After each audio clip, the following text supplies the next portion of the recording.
apparently. All right, call to order this January 2nd meeting of the Redistricting Committee for the Portsmouth School Board. Thanks everyone for coming down. So the things we're gonna, the agenda's been posted. So I think the first, do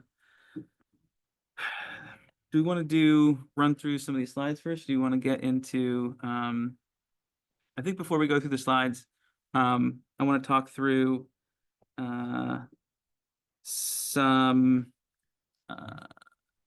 so in the, as people who've been following the process so far recall, in December going into the community forum, we had added 2 neighborhoods in New Franklin to the overall plan, which were Meadowbrook and Atlantic Heights. There was understandably and in feedback from the neighborhood around the timing of those things. And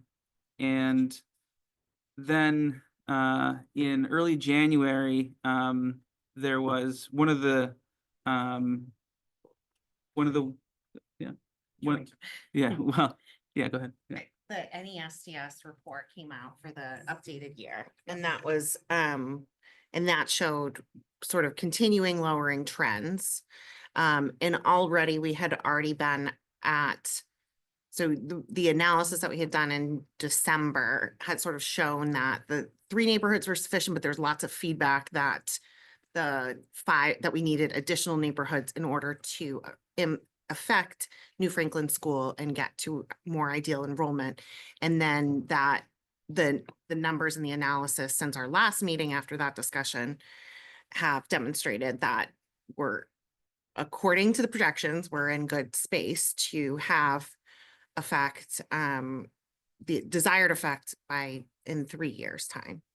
Yeah, and I think so. To as far as an iteration of the where we were in the previous plan to where we are now, I don't think it's the recommendation of the co-chairs that we have Atlantic Heights and Meadowbrook as part of the redistrict move. That said, I do think we want to explicitly call out, and we have this in the report, those 2 neighborhoods along with Oxford and Panaway as neighborhoods to continue to monitor in the years going forward.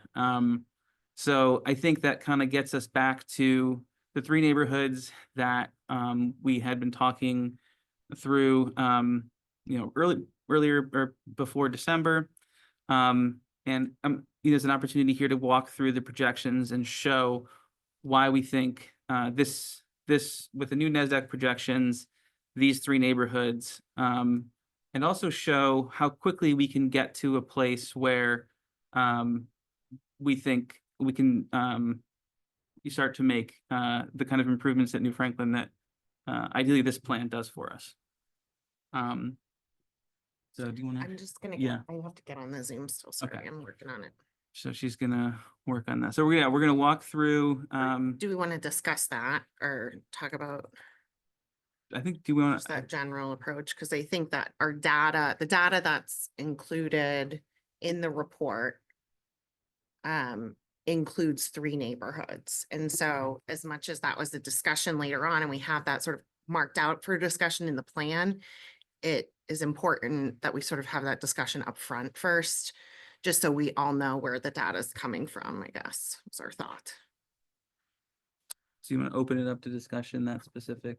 Yeah. I think so. Okay. So open up for discussion, I guess, with the committee here around that change. We may want to walk through the numbers. Okay, first. Yeah, first, yeah. So let me see. Carrie, you might have, if you don't have you didn't register for a panelist, you might not have access. So let me see if I can pull up the. Yeah, I'm sorry. There was some Zoom error and I'm getting it now. And then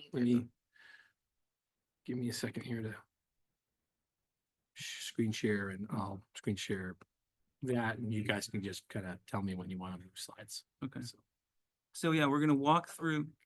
But you think you're good? You just gotta move me up. I just gotta move you up into promote to panelist. Okay, yeah. To walk through those numbers, and I think, yeah, and touch on some of the mechanics of the actual, plan in terms of grandfathering and where we are with that. And then hopefully get to a point where we have, a public comment. Ideally, I think, that looks like there's probably enough, if we keep it to 3 minutes per person, we probably can get to 30 minutes, would be great. Because we want to have a committee discussion and eventually get to a vote this evening. Yeah, Sorry, go ahead. I'm working on it. I'm working on it. There we go. Okay. So with the slides are really just the plan that was sent with the agenda onto slides, because as in our last meeting, when we tried to discuss and comment from the document, it was just not visible. So, there's not necessarily, the organization is just what's different. Okay. Hey. And that's sort of what we just talked about. And you wanted to start with this, right? Well, yeah, I would like to talk through, when we get to, well, this is the historical, yeah, this is the historical shift in population over the last 10 years, and that's gonna be reflected in the projections. So I think if we keep going, that's just represented another way, in terms of the overall, keep going. Okay, so, this I think is a new visualization that I think, should help, with understanding the benefit and the rate at which the benefit can come to us.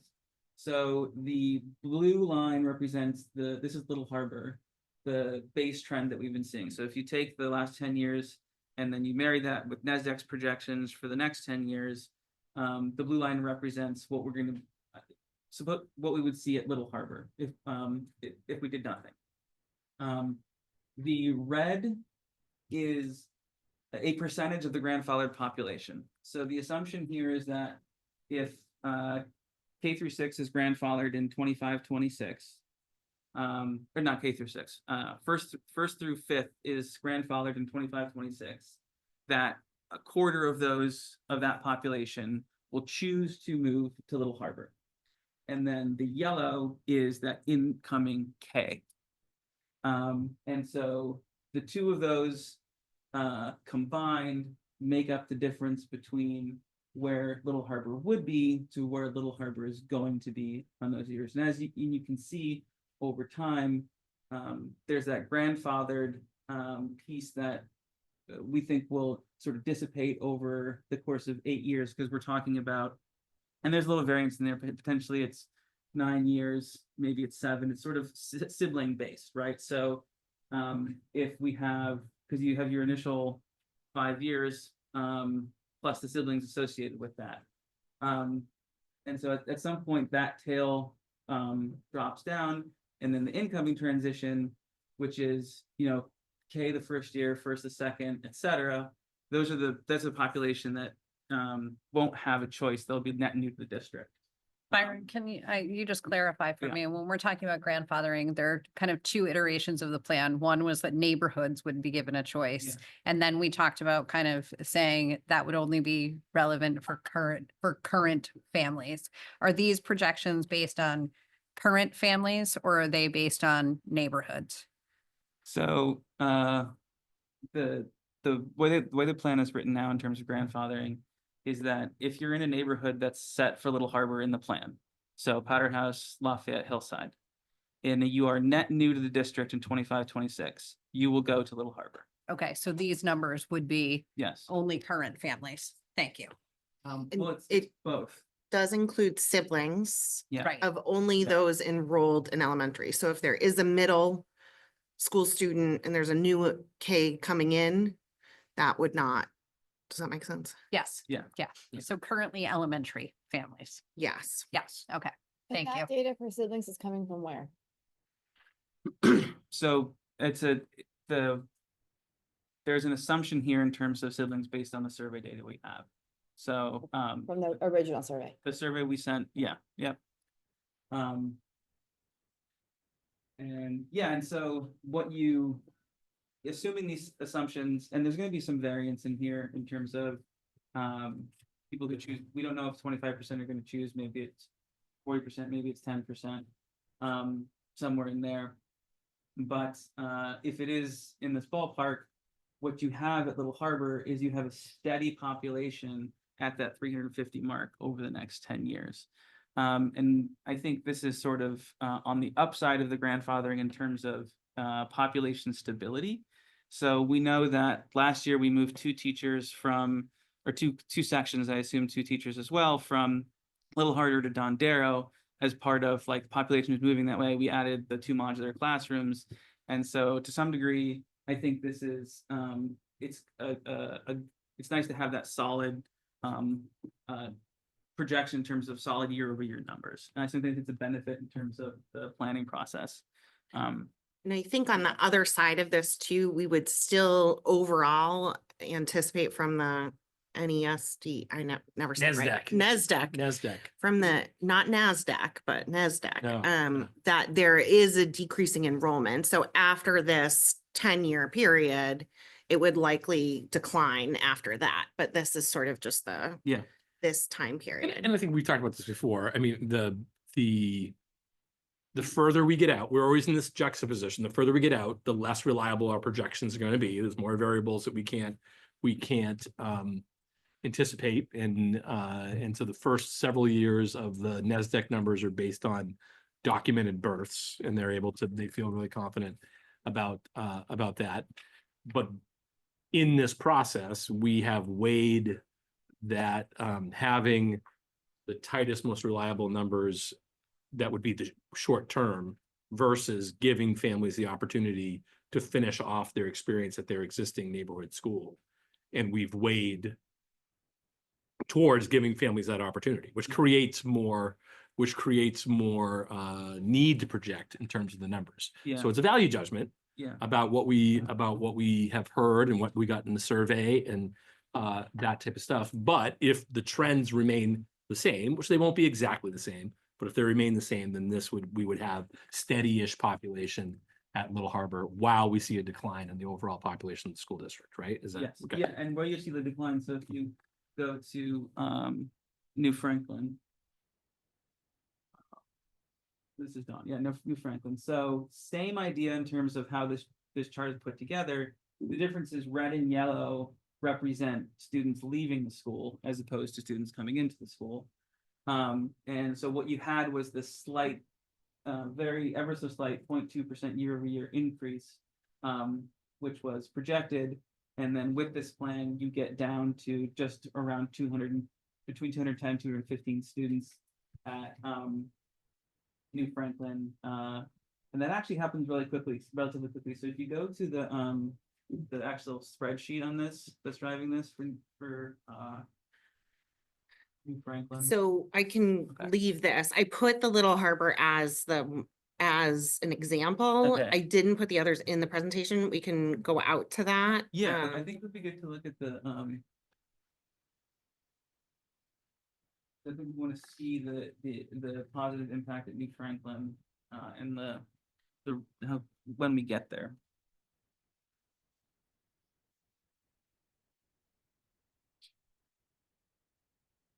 I think you wanted to see my work emails. It's okay. And this document is linked on the report or the draft report. Yeah. Okay. You zoom in a little bit.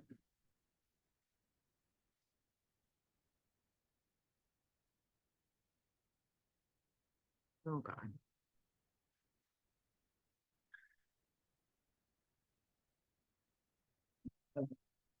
So if we're running, this is NFS projected. Perfect. Okay. So if you scroll over to the right, Can you just make it a little bit bigger, please? Thanks. This is when I tried to put it in the spreadsheet, but obviously spreadsheets are not great. how's that? Okay. Perfect. Let me just do one thing so you can actually see the.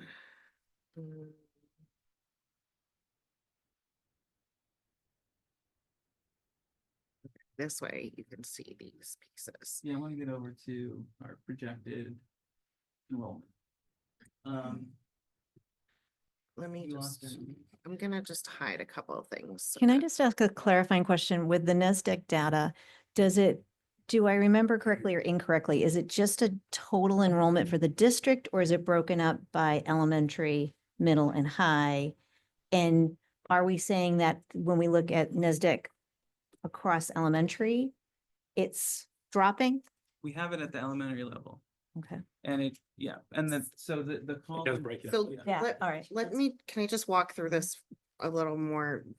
So I think in this part, so this is sort of where we got the trends over time. So even though the population at New Franklin has stayed pretty consistent overall within 10 or so, the percentage share in the elementary schools is larger. So it went from 25% of the share of elementary students to 27, which isn't a huge number, but that's where we're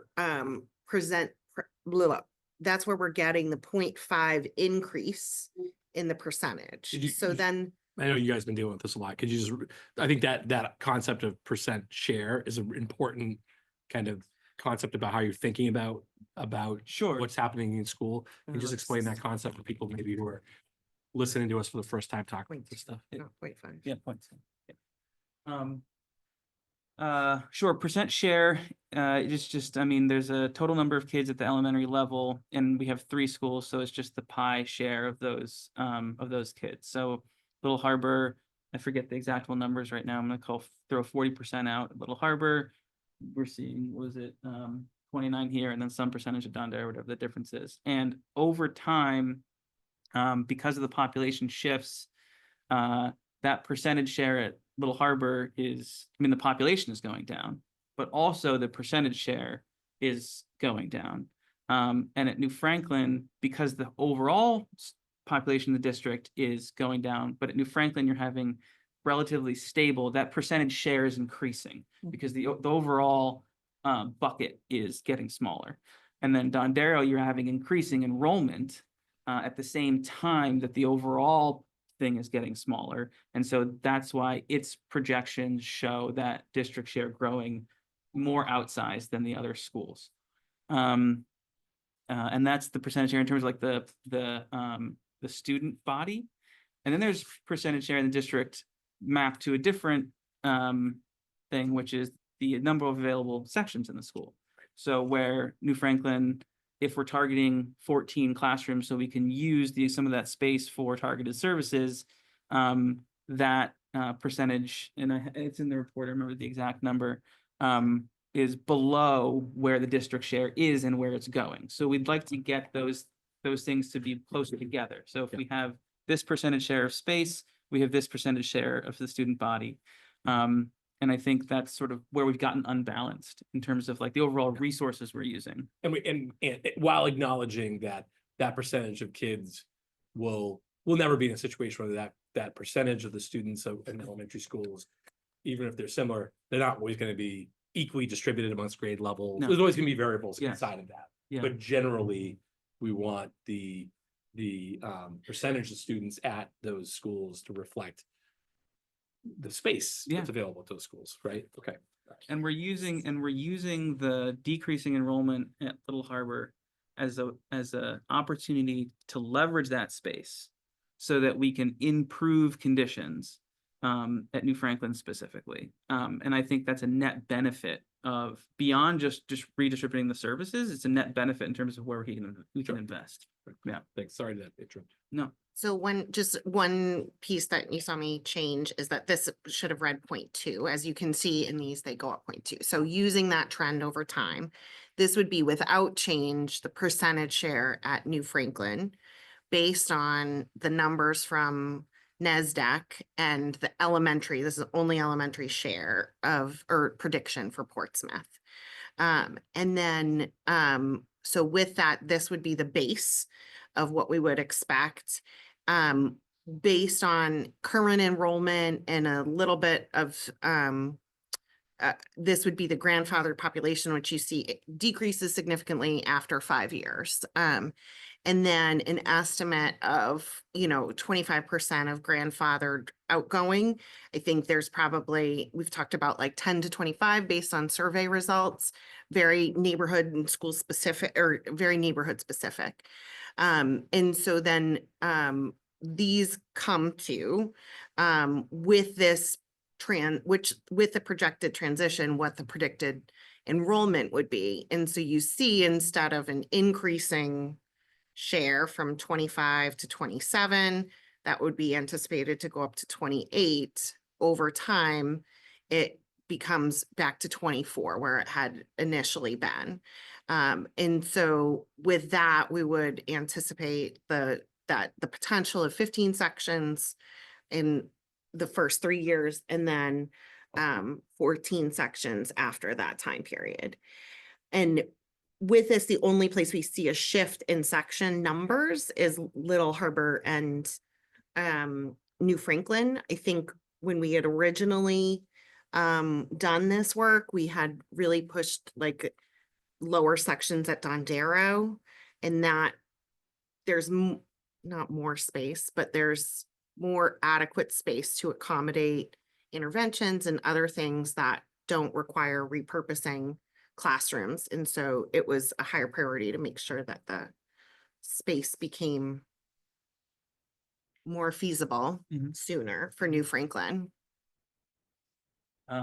Yeah, so I think that's what I just wanted to illustrate, coming back out of that deep dive, was just, we think with this plan, in 3, we start, we're locked, we're in a great position to say we're gonna have 15 sections this year or next year and the year after that. We can probably, it'd be great to start investing in making sure that the space that's available is, we're making better, we're just improving that space. And then by year 3, definitely by year 4, you're looking at 14 sections. And so you're really starting to see the benefit in terms of available space. And so I think we get there. It's not, I think we do have some immediate impact. It's not the end goal, but I think we get there in the first 3 years. It's not an immediate decrease, but it's more stability Yeah. at 15 sections. Yeah. Any questions on that trend, on this whole thing, or do you want to do a deeper dive into the others? Yeah, we can look at, Dondero is similar in terms of mechanic to New Franklin, i.e.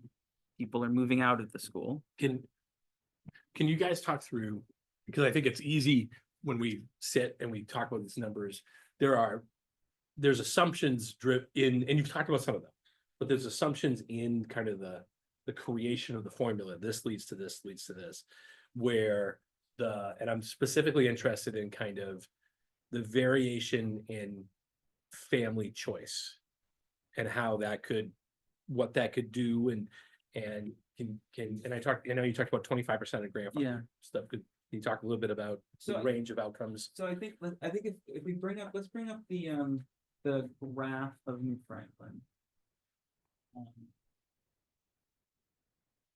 Okay, so we know. Let's go. Okay. Tried. So, if we take a face value, the NASDAQ's projections in terms of like what they're going to be in 10 years. We know that in this amount of time, assuming that the population in Powder House stays the same, right? So with 36 kids there now, in 10 years, there'll be 36 kids. We know that the start point and the end point of that green line are relatively fixed. We're going to start at 245. We're going to get to 212. What is You want to see how good you can get. Sorry, I'm looking for the slides that had the numbers on them. I'll take that break in the tension. Needed another Candy Crush life over there. I'm like, one of them is the school board presentation. Don't click on that, but the community forum slides is one. But so if we have those 2 fixed points, what is variant is the shape of that line. Like we have a straight line here. What is gonna have some variance to it is what that line looks like. Is it more of an initial dip and then across? Is it a little bit straighter and then a dip that tails off? Yeah. And to be frank, I don't think anybody exactly knows what that's going to look like. Yep. Right. However, we're gonna be in that band. I don't think we're gonna be outside of that band because we have those two fixed points that we're moving from. And so the way that this particular projection is done is I'm using a simple fraction, which is an eighth. So we're saying if there's 6 grades and there's going to be some grandfathering that's happening, then the first year of 36 kids, and you take it's just second grade or first grade through 5th that's grandfathered. Then an eighth of those. It's yeah. So the grandfathered population is calculated that way. It's sort of instead of 6 years because would be K through 5. Yeah. We're saying there's a tail on that of at least 2 years. That's the 8. I think the percentage without going, it gets so small down there at the bottom. If you start to say, well, it's 9 years, it's 10 years, you're dealing with one number, 1, 2, maybe 3. Yeah. And so the overall impact of that is like way more marginal. And so I think it's a little bit of art in terms of say it's going to take this many years, it's 8 years, it's 10 years, whether it's 8 or 10. I think that tail is so low impact once you get there. Right. So, but that's how like we came to, do you have to come up with that line? Yeah. I just want to go back to what I was saying before, where it's like we're projecting based on, I think, we don't know what all the human beings are going to do. Yeah. But we're making a reasonable set of assumptions and building in around that reasonable set of premises that we know will not be 100% accurate. Yeah. And become harder to track over time. But it goes back to, we responded to families saying, we want the opportunity to choose. Yeah. And that's not a negative, No, but it's a value choice. Yeah. And so it makes some of the projecting further out more challenging, but we still are confident based on this that we get to the end goal. Yeah. And we're providing families what they told us they really wanted. Yeah, and by saying we have some unknowns in terms of the shape of that line, because it's still in that band. Right. We're in a safe place in terms of we're not going to overrun Little Harbor. We think we're going to get to in a reasonable amount of time where we need to for New Franklin. It's just hard to say exactly what those numbers are going to be year over year. Right. Yeah. Any questions or clarification or anything you want to look more at on these projections? Okay. So just to summarize on that though, I'll bring up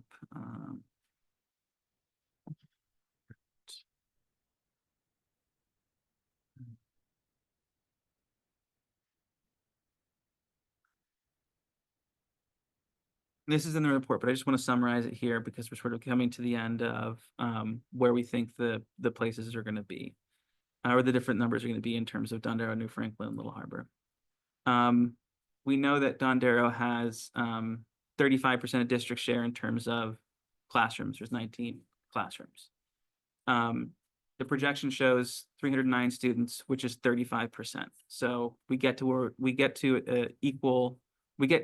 to where its district share is in terms of classrooms. At New Franklin, we're targeting 14 classrooms, which is 25% of district share.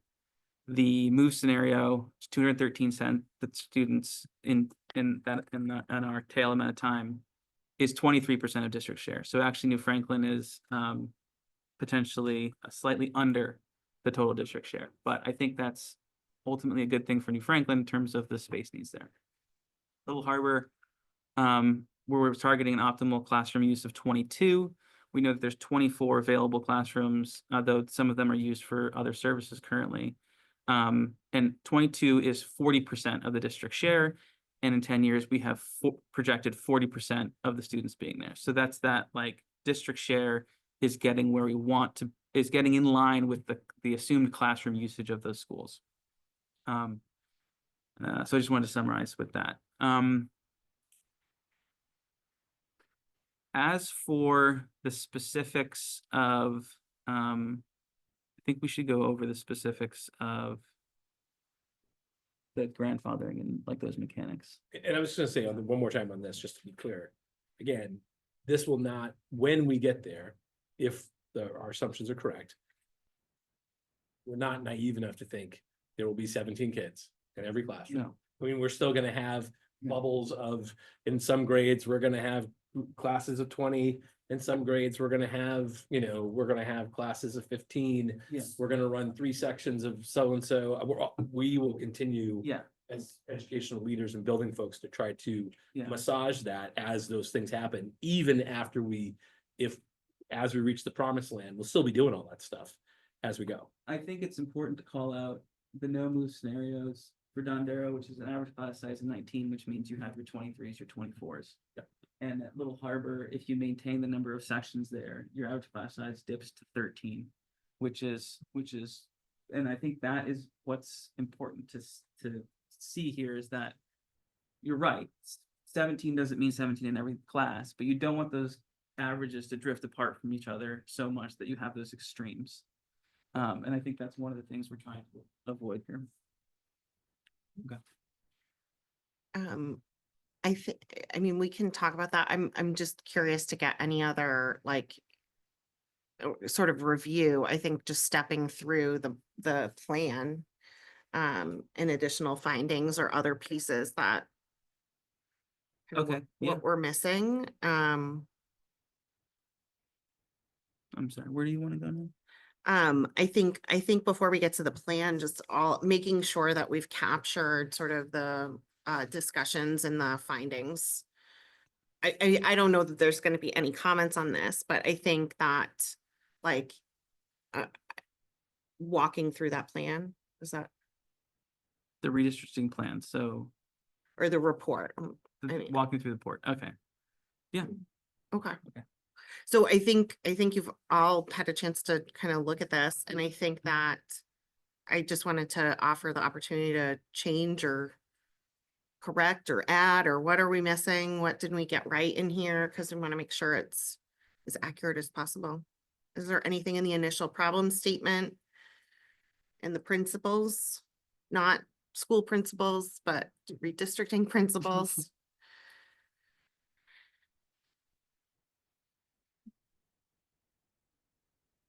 Yes, hearing none. Mhm.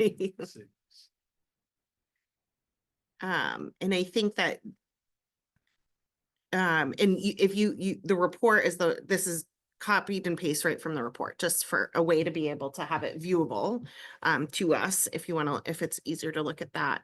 But then I think just the further identified problems after the initial concern about larger class sections at Dondero is really looking at the drivers, that minimal enrollment came from new developments, the decreasing enrollment trends over the past 10 years at Little Harbor, and then the New Franklin school space constraints that we talked about. Yeah. Are there any other problems that were part of this, or,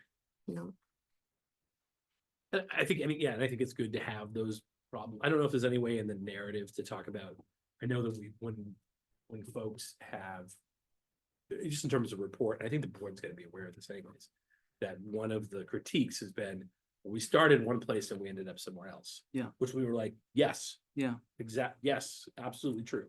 And as a result of the exploration of trying to understand the root cause of the things that we were concerned about, this moved as we went.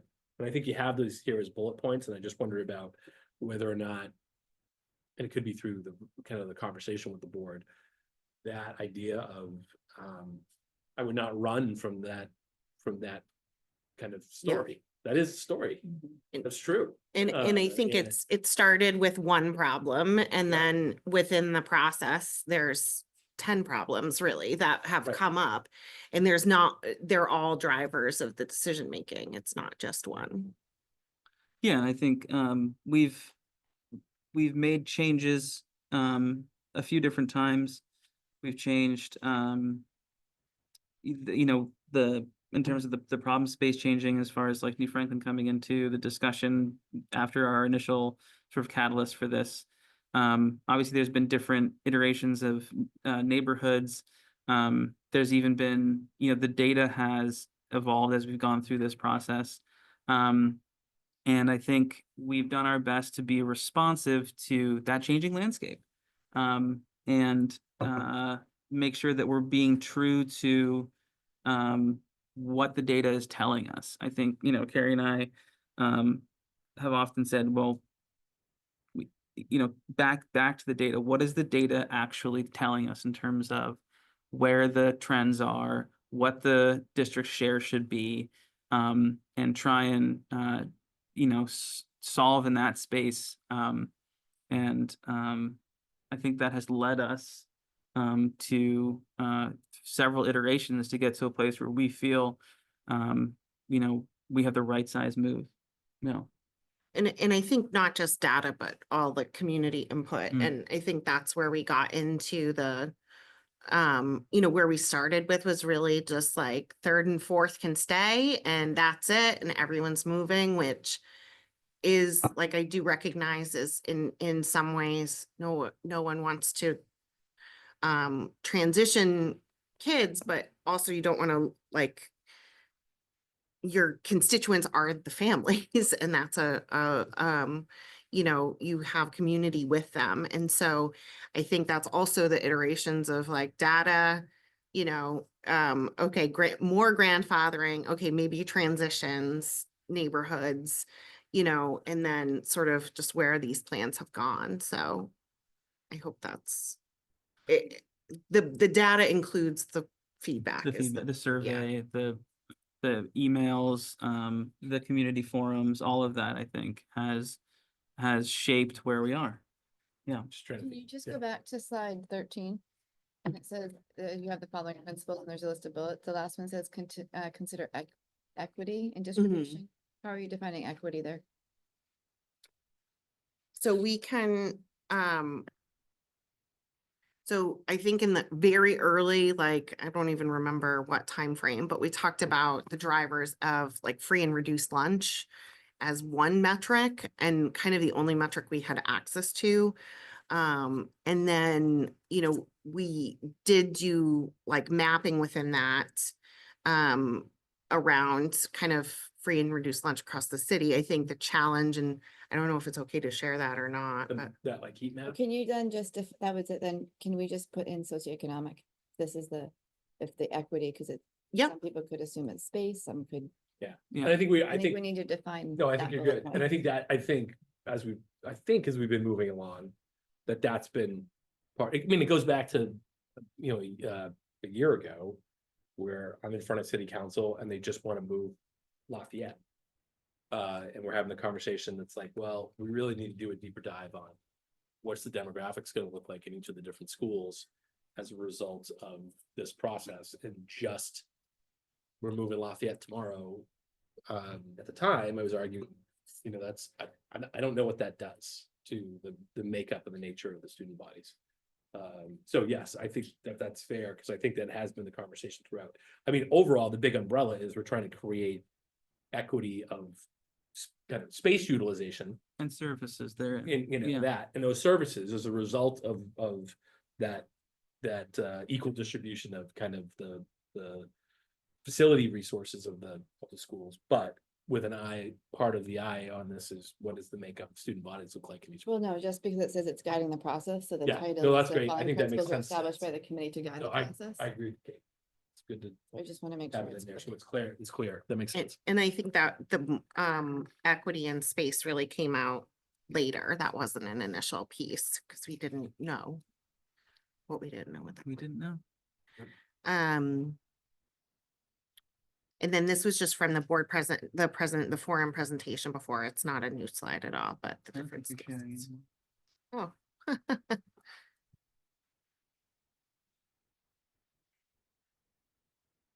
Oh, did I lose you? Let me see. Go back to participants. Analysts, you are there. I think you still have, Yeah. Make a co-host. was, but she should have, as a panelist, should have sharing. There you go, you're back. I will I'm put sorry. This on the side. So we have a bigger screen. Mm-hmm.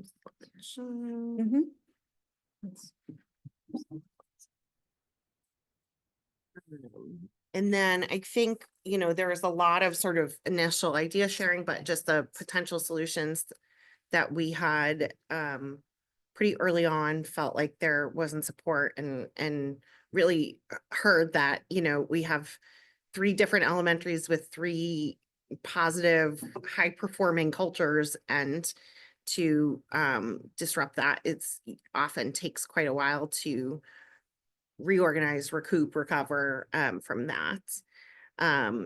And then there's a great set of slides that Phil provided around the impacts of moving 5th grade to the middle school. And so just the developmental stages and the unified arts offerings that would really be impacted by those. Anything else around the major potential solutions? I mean, I think we did not spend, after the initial part of the process, we did not spend tons of time on these because I think I feel like the conversation amongst staff was very unified and pretty robust, that moving in these directions was gonna disrupt more families, but also disrupt schools that are functioning at a high level. Yeah, And now you're throwing multiple full school systems into disarray. And that, while that can feel, well, sometimes when you're talking about it, it can feel like, well, that'd be an easy solution because everybody's feeling the same pain, we'll say. That the impact on schools is really easy to discount. And we could be in a situation where we're a couple of years into a process where we shake up all the buildings and we had a real impact on operations. I think that was a unified, kind of thought process amongst folks. and I So, think that was in alignment with the feedback we got from the community as well in the survey. I think Yep. there's been some advocacy for banded schools, and I think that it's definitely focused on that like equity piece. I think that you could definitely argue that a banded school scenario is like the most equitable because every school has the same distribution.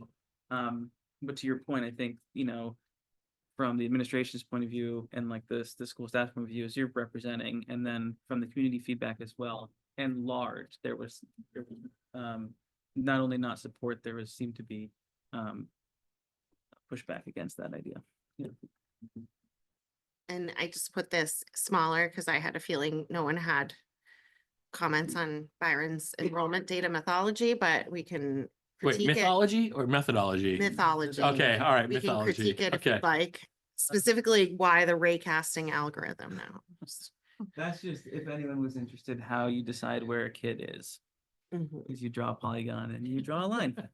Well, I was appreciative. I mean, even though that will be the slide that a lot of people skip, I was Yeah. appreciative of you putting out there. How'd you go, bro? Methodology is important for us to explore. Yeah. And so just these were findings. We talked about concern about split sibling configurations, as was already mentioned, highlighted need to ensure basic plans address family logistics and minimize disruption. So we had then talked about the three neighborhood plan. And then concerns were raised that it didn't sufficiently address space constraints.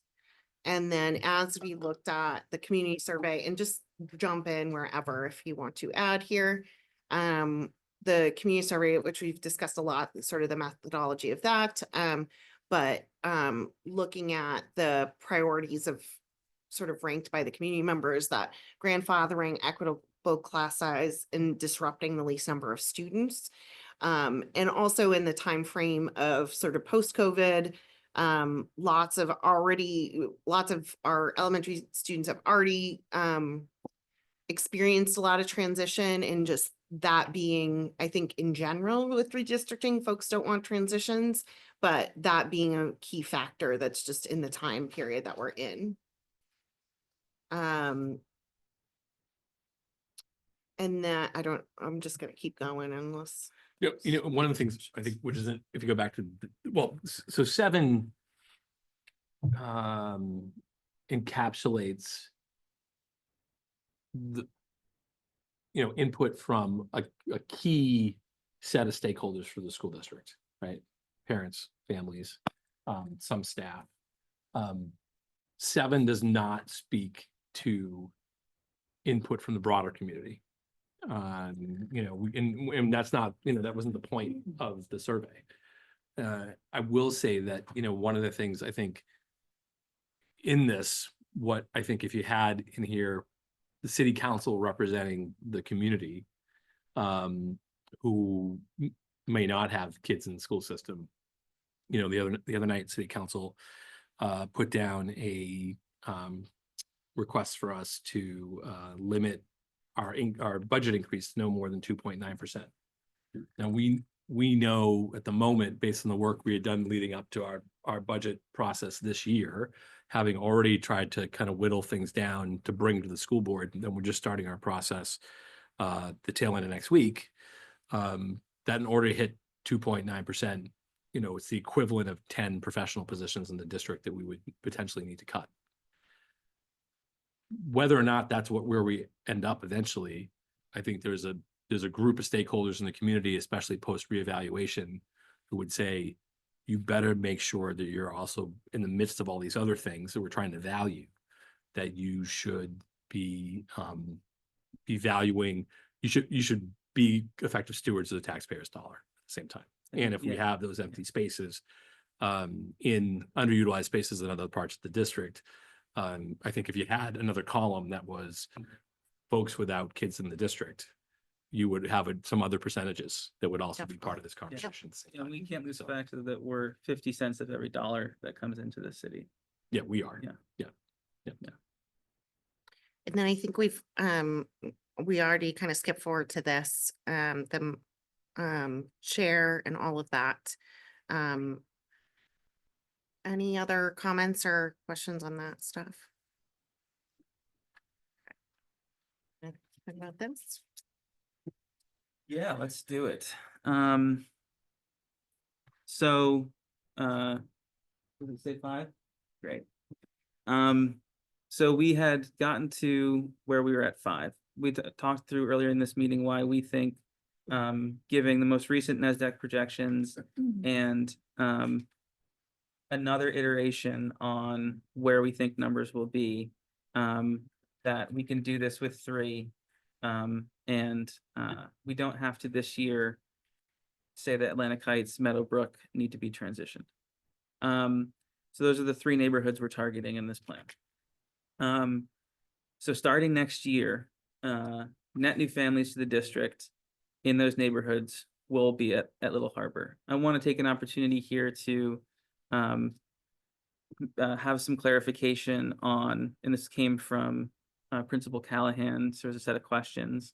And that is to say here also that one of the scenarios is, say I have a 5th grader and that 5th grader is going to the middle school, and I have a pre-K and that person's coming into kindergarten, that would be considered a person who has to transition. That person would not be grandfathered because it doesn't fall into the scenario where you have split elementary school. I was gonna say, independent of anything from Principal Cali. I mean, I think part of the conversation is how do we I don't accelerate and I don't want some of the and transition that isn't to stuff. say that like this was I think that there was an assumption that that would be the case. I think Yeah. the question clarifies well Right. that that was the Just to make intent. sure this is Yeah. what the intent is. Yeah. Yeah, which I think was helpful. Okay, the one-way open door mechanic. So again, starting next year, existing students in those neighborhoods have the opportunity to choose to enroll at Little Harbor. Students who choose to enroll at Little Harbor may not transition back to their current school. So once child A decides in 25-26 that they're going to Little Harbor, that's where they will be for the rest of their K-5 journey if they stay in that district. Students who, students in a transition neighborhood may choose to enroll at Little Harbor at any time during their K-5 journey. So even if they don't choose in 25-26, they can still go in 26-27 and so on. Again, that's around the goal of eventually transitioning everybody to Little Harbor. Byron, I just want to, just as a point of clarification, I hear you talking about school years. Yeah. So it's not like come March, let's decide to make a shift. But more so around enrollment for the year. Yes, there's another clarifying Right. question that came from Principal Callahan, which I think was a great one, which is around what time of the year. I think the question was targeting July. I actually think that we can I think it's early. earlier than that. And again, Yeah. just collectively, as we've talked to staff and we've had conversations and we've been talking to folks, I think for our planning purposes, we would want that in, sometime in the earlier spring. Yeah. Now we know in the first year, I think we know in the first year, as people are trying to digest this and make decisions Yeah. for their family, we'd want that to be later, but I think something like coming off of the end of kind of the April break, which would put us like early first couple days in May to give people maximum time this year. But Yeah. then after, I think we want to be in a spot where something like a March 1, Yeah. every year might be the place where we want to be. And this is, Just want to be clear though, because this is a little uncomfortable. It's really uncomfortable for me right now. Yeah. So I just want to be really clear that I reported back after our last meeting that the co-chairs presented this plan or whatever, in whenever that was. In January. January. And at a faculty meeting. So the questions that were shared for the responses were sent to Aaron, Joanne, and Zach. Yes. So it wasn't intended for me to be sending it to the committee. It was here are the internal conversations of my team that they were presenting to me that I felt that they should share. That then went to you. So I want to be really clear that this isn't a decision or a question that I'm making. Right. These are statements that were said from my team Super. that was sent here and then delivered to you. So Right. I just want that on the record. Yeah, Yeah, and Yeah. very similar in theme to what Aaron and I both Yeah. heard within our staff meetings as well. It's just Kate happened to share her feedback with us Right. and through that In email. written form, but Yeah. it is reasonably reflective of what we're hearing generally as staff process. okay, So, yeah, And I think some of this comes down to implementation. And so I don't want to get too caught up in the weeds here, but I think that if it's part of the plan that the board is potentially going to vote on, then I think it's important that we're clear on that. Some of it, I think we need to be able to say that it's going to be determined based on implementation. I mean, Right. I like the date of March 1st. Let me be honest. I mean, because obviously that impacts where we put teachers and things like that. But I think that there are pieces of this where until we're in it, we're not going to know how much some of that matters. Do Yeah. you know what I mean? And it's going to be things like if we've got to figure out busing, like, we need lead time on that. But those are implementation things that I don't know how much of that needs to go in the plan. So when I asked that question initially, it was really because I just want to make sure that if it's written in there, we're clear about what people are deciding on, so to speak. mhm. But quite frankly, I think so much of this should be up to us as a school department to be able to say, how do we as personnel make some of these decisions around timelines? Because I don't know that I want to commit to a timeline until we know where we are. You know what I mean? Right. So I would hope that just there's flexibility in some of that So if I'm, around implementation, because the if- plan is what you're proposing. if I'm hearing you, I think, Implementation would be yes. I think if I'm hearing you, we can leave that date up to administration and staff, and I'm comfortable with that in terms. Yeah, I started writing notes, not in line with that. So I think it's optional so one, I first wanted to just check if this piece clarified. So siblings of students who are currently enrolled in elementary, who may choose to enroll in their currently districted. Oh, no, that's not. Siblings of students, does that make sense now?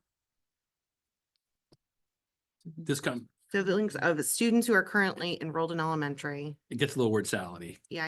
Yeah. Okay, we'll fix that. I mean, I think the one reason I didn't put March 1 is it always falls in a February break. So I put something other than that. Right. But I mean, I'm fine if that's part of the policy. I mean, I think part of it is going to be that people will look to the policy. So I think it would always be up to you or the, team to extend that. But I think it is helpful to have a date in the actual redistricting plan, if you're comfortable with that, but think I'd what- rather make it earlier and you extend it than. I think the main thing is we want to make sure we're not doing, we have contractual obligations to teachers about notifying them about where they're going to actually work. We have, we're in the midst of, we might be out of the school board conversation about budgets, but we're still in the teeth of the city conversation about budgets. And I think we want once we get to that part of the year, we need to have some real clarity about what we're doing in terms of operating the school for the next school year. So I think I would want to avoid, I wouldn't want to get into July and then have a swath of decisions that come in that all of a sudden swing, we're really stuck in terms of some planning stuff. I think in the plan, you could put the superintendent or committee will make an annual decision on date, you'll make the decision by February, what the move date would be, what the decision date for families would be or something. You could have Conditions something on the like ground. that. Yeah, I was allows thinking it- the same thing, Bill. I mean, allows I it to think, change. especially when we use words like policy, the word policy Yep. to me is a little frightening Well, because it locked feels in. like locked and loaded. Okay. Whereas, here are the guidelines that we have, because this is our first time as a group in this room going through this process, or I think Nancy's been through this process before, but I think we're going to learn as we go, and especially in light of budgetary conversations, especially in light of, staffing kinds of questions and wonderings, especially in light of A, B, and C. I think that we'll go through this process and probably need to refine it for next. Totally. And Yeah. I think there's always, when we talk about that, the word policy, I think as administrators, we have We get scared. we have a kind of a double-edged sword relationship Yeah, with policy. yeah. There are times The where lawyers at the table. sometimes it's nice to be like, well, what's the policy, Yes. but other times we don't want to get locked in on, when there's variables we don't anticipate at the time of the time, creation. yeah. And we're gonna do our, we'll make a good faith effort to use our best professional judgment to make sure that we're doing what we need to do. But if we lock in too early, then we lose that ability to make those judgments. So can we just summarize what you want me to write here? Let's see.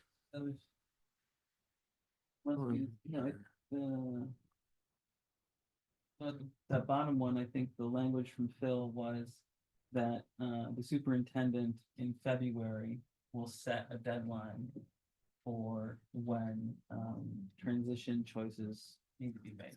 I think that represented Deadline for decisions will be established by the superintendent. for when transition decisions need to be made. Does that seem reasonable For the following year. For the following year, yeah. for the following?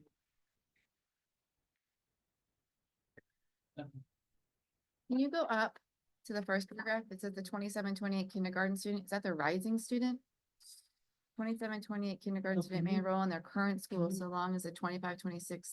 Yeah, that's crossed out in the report. Can you just delete that line entirely? Which one? Starting at line 2, the 27-28, delete that entire sentence. That was crossed out. It was from a previous iteration of the plan where we had a grace year we were talking about. So that is not part of the plan. It's in the report. It's got crossed out. Yeah. Right, okay, gotcha. Yep. I'm sorry, I don't know how to cross out in Google Sheet, You just in delete Google. it. I don't want to do that because I want it to be a Okay. record. Okay, so we were we talked through one-way door.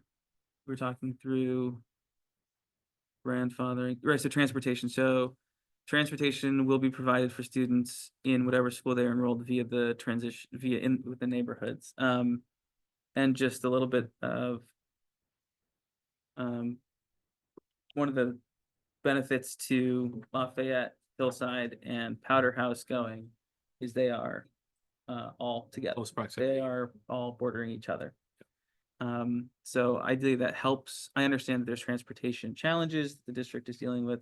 I think that speaks to one of the reasons why we think this is a good grouping. It's in close proximity to the Little Harbor. All those neighborhoods touch each other.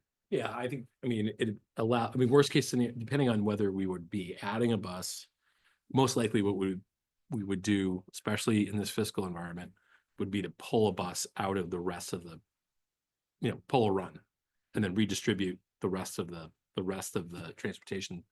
But then you'd be able to have students on a singular bus amongst those three neighborhoods that are going to Little Harbor, and they would not be on the bus for a super long time, and I think, so there's definitely some logistical advantages to the cluster of those neighborhoods. Okay. So on to grandfathering specifics. I think we covered it all. Well, I did want to Okay, cover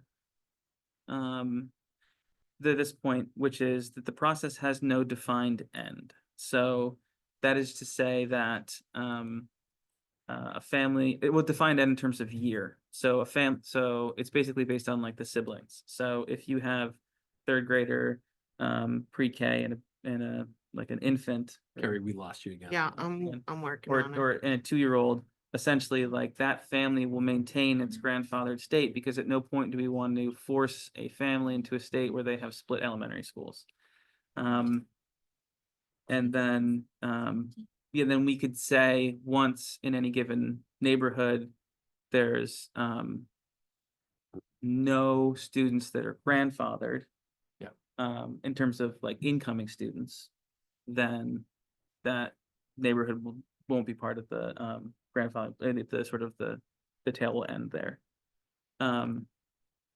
Yes, that was the extent of the plan and the grandfathering definitions. I don't know if we need to clarify or add verbiage around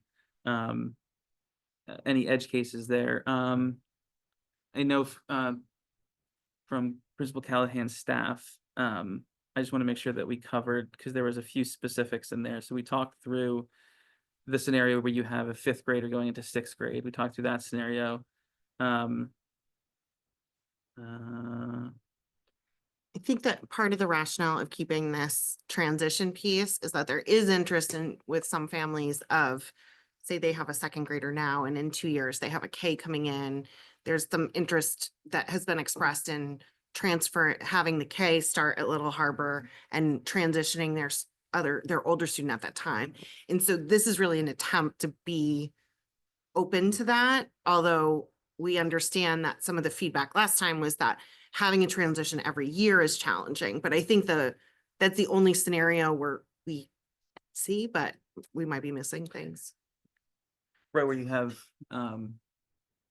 they transition later. They move to Little Harbor later. Yes. Yeah. And it's not a transition back and forth, and No, right. it's Yeah. the one way so those are the hopes in trying to address some of that feedback. New families moving into the transition neighborhood. Yeah, this was another clarifying from staff, was if someone moved into that neighborhood, they would be considered net new to the district. Right. So if they, Right. we're not enrolled in public school, in Portsmouth schools, they move into Powder House, they have a 3rd grader, they're going to Little Harbor.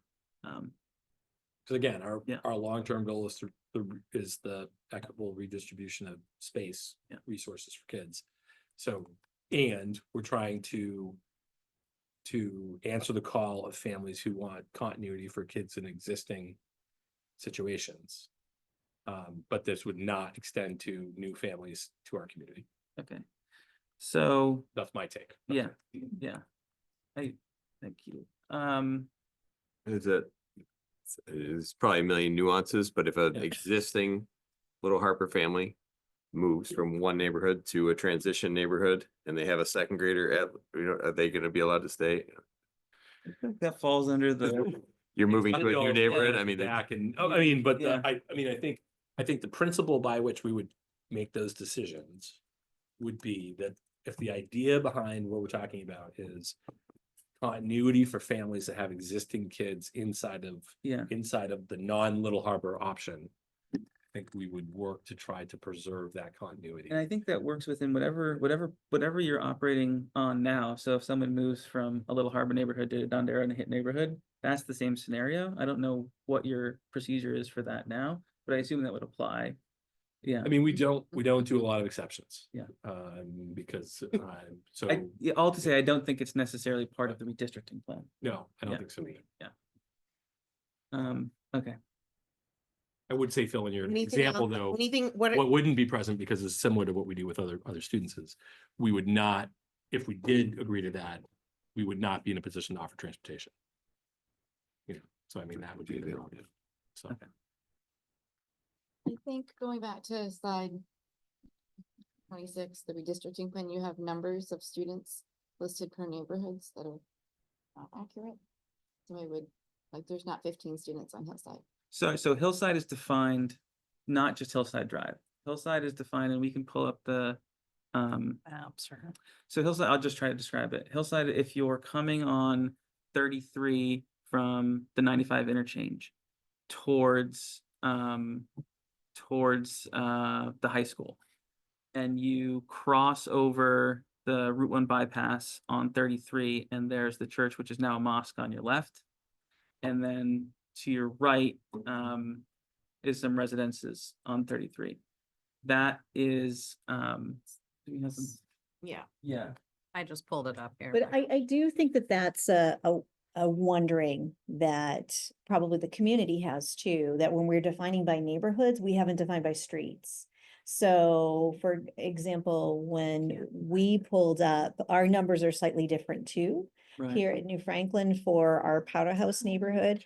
And it was from what we looked at the map and what, Mrs. Kump and I pulled together, and it didn't match. So I'm thinking that we missed a street because our numbers are a little bit lower.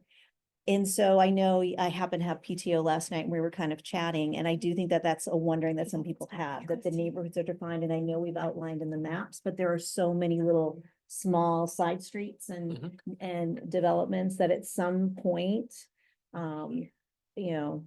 I wonder if people would wonder, does that include my street? Or, Yeah, that's fair. I think we put the maps out. But we can maybe put it by street. we could even just list it. We could even give Yeah. you like I- blank. if- Yeah. especially- Here's this neighborhood, The- here are all the streets, Yeah. and if it's a split street Yeah, from blankety blank middle road to blankety blank Yeah. middle road. yeah, Would be There included. used to be an just- alphabetical street listing Okay. that was the easiest. Yeah. for- it's definitely, I mean, That would be helpful. yeah, we drew the shapes. Yep. And then if you were within that shape, then you're within that neighborhood. That was like the methodology part of it. Right. And We had the benefit of the lookup, so like we could geolocate and just look it up on Yeah. there, which Yeah.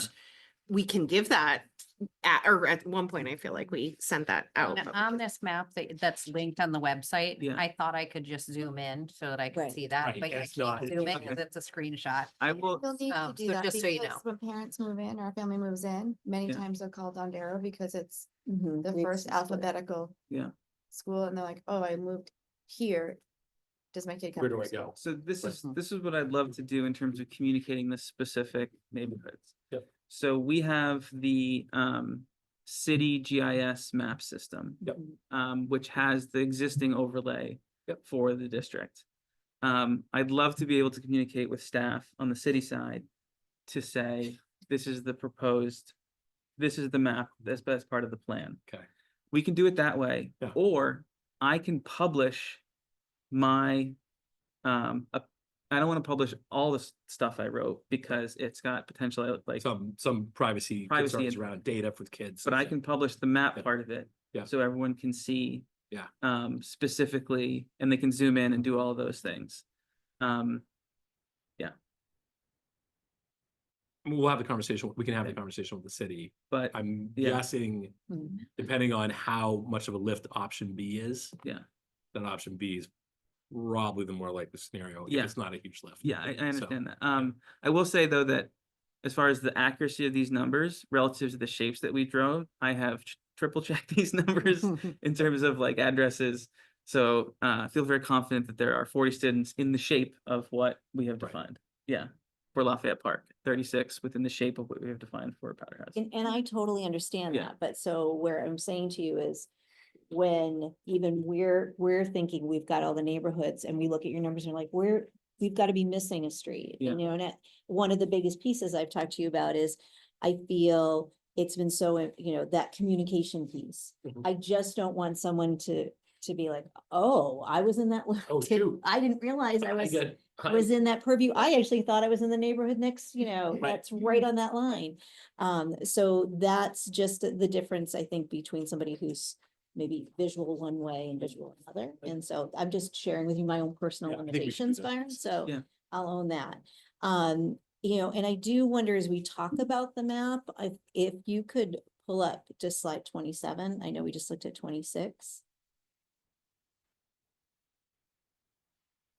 Back. Maybe too far. The colored one. The colored map. Colored. Yeah. Yeah. Alright, so now we've said our three neighborhoods, we've defined our three neighborhoods, which are visually where, Byron?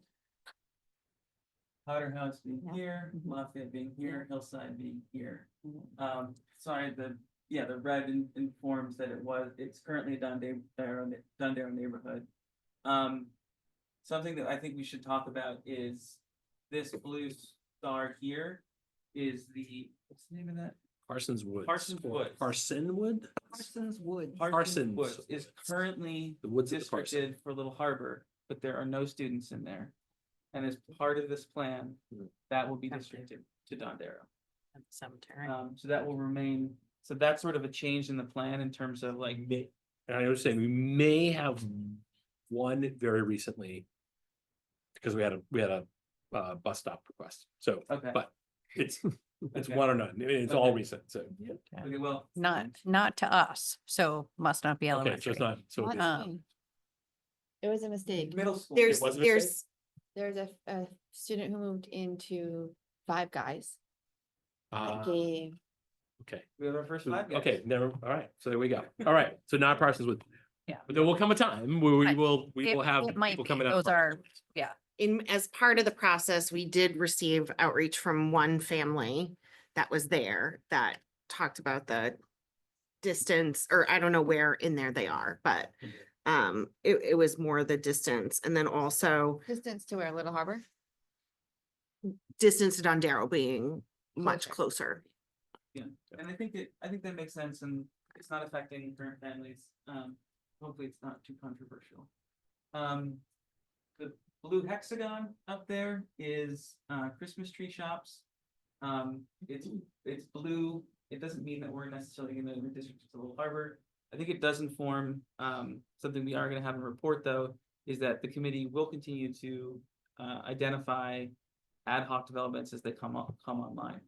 You know, there's a lot of unknowns there. For example, the Christchurch development, you know, went through, there's an agreement with the CHA and the et cetera, but now there's like a lawsuit with TD Bank. So these things take time and we don't know ultimately when those things come online. So I was just trying to map sort of where these big developments are happening. That was the Christchurch one there. This is Five Guys. And then there's also even another one that we missed, which is Cinemagic, which is down that way. We need the formal title of the Five Guys. We stopped calling it Yokins and Five I think Guys. it's actually called Yokins. Is it Yokins? Okay, Yes. okay. Yeah. I mean, I do want That's in to Yoke just Plaza. put out, we talked about equity as being one of the factors. And I do feel that the neighborhoods that we're talking about will slightly, I'm not saying in a major way, but it will impact the socioeconomics of our building. So the neighborhoods that are moving to Little Harbor, I think will, you know, they're closer to downtown. And, you know, I think when we look at things like we talked about free and reduced lunch counts, I think we are going to see, as my population shifts, but my free and reduced lunch kind of stays about the same, that percentage raises. And Kate may see that too, whereas Aaron's going to see a shift in the other direction. So I think that's just something we have to own. Mhm. So that we're talking about equity, yes, we are, but because we're looking at these other factors and making this decision, we are going to see a slight shift. I just think that that's something that we Yep. need to be public and transparent about. Yeah, and I agree with you. And I think the way we've talked about this, and I still, because when in the initial iterations, we had talked about moving, Wamisit, we had talked about moving Gosling, we talked about moving, and we have two of those drivers of free and reduced lunch at Little Harbor, which are, Osprey and Ledgewood. And we have Wamisit at Dondero and Gosling at New Franklin. If you move any one of those, and because like our pencil point is so dull in terms, because we're dealing at the neighborhood level, Yeah. that it throws off things in a much worse way. So I agree with you that moving the market rate neighborhoods does move on the margins those numbers. If you take another tack, which is you move one of those big neighborhoods, things move drastically in a way that is less desirable in terms of socioeconomic distribution versus this plan. That isn't to say that the banded schools is the most That would be the most, equitable. most equitable, because it is what it is, right? yeah. So. And Yeah. so In very, terms of distribution, I'm sorry, equitable in terms of our definition of Of the socio. distribution Yeah. of socioeconomic stuff across the demographic of student bodies in different buildings or grade bands. Yeah. and this was shared long ago in the very beginning, if, I don't know, in the summer, or I don't know when it was, but around free and reduced lunch, and part of it becomes identifiable, which is why there's like a big circle around things.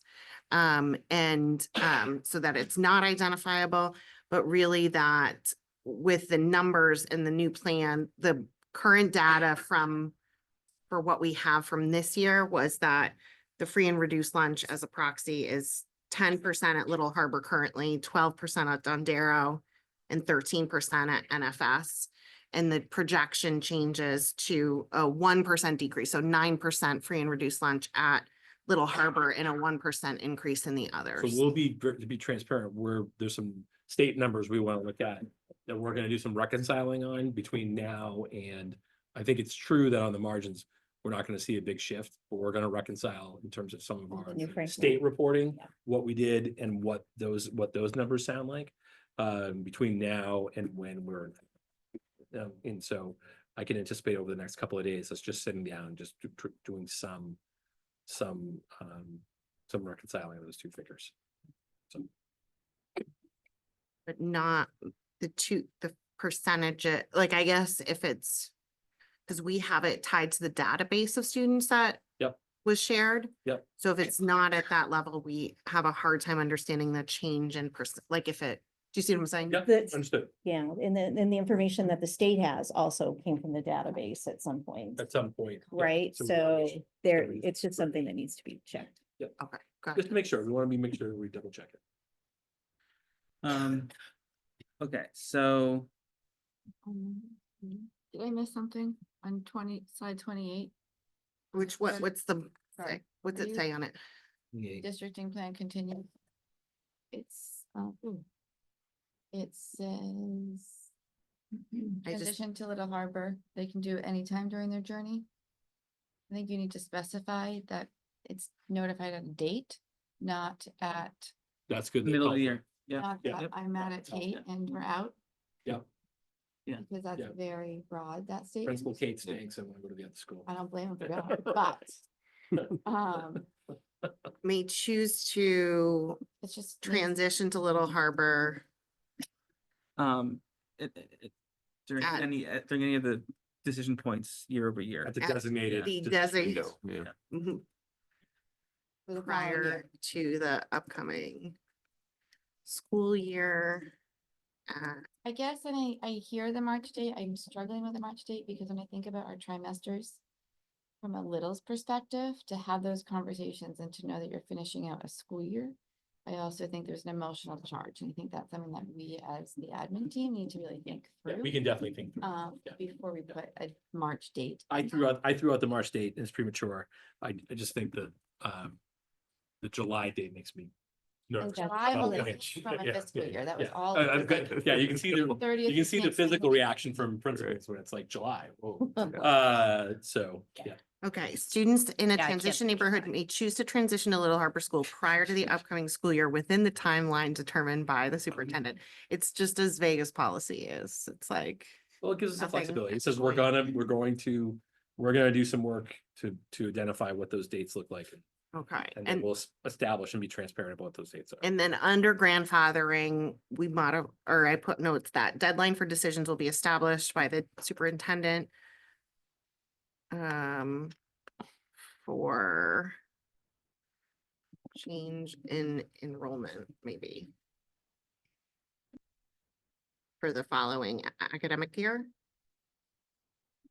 Let's see. Deadlines for decisions will be established this means for change in enrollment following. Just trying to see if it makes sense with the paragraph above.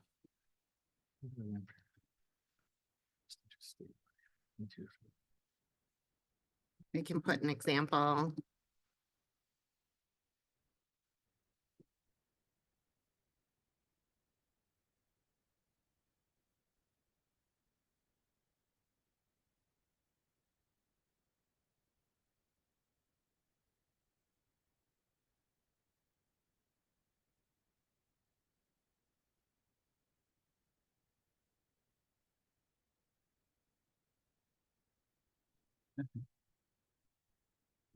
Okay, so, is there more on the principal side on, the plan in terms of clarifications or language changes? Let's see, what slide are we? 29. Okay. 129, okay. What are the other, are there other things? I mean, when I think about the stuff that we were having conversations about where there were concerns, and I'll say we/me, it was, how long is it gonna take us to get this done? Mhm.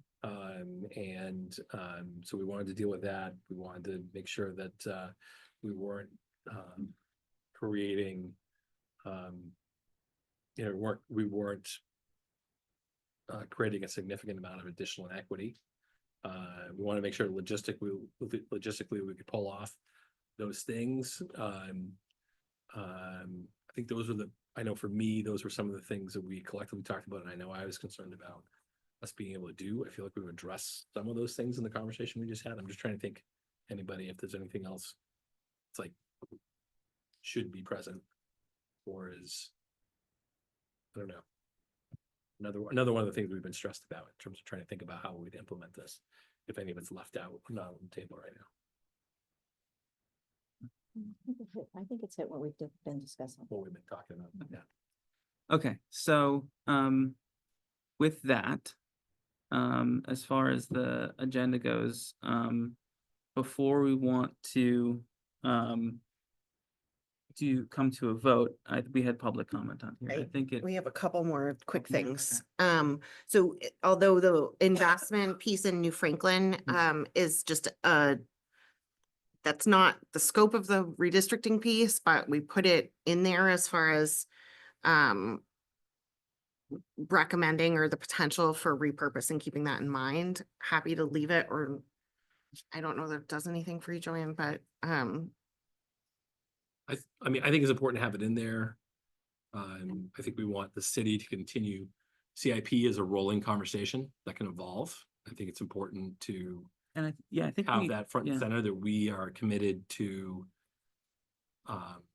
bringing New Yeah. Franklin's facilities up to par with other facilities in the district.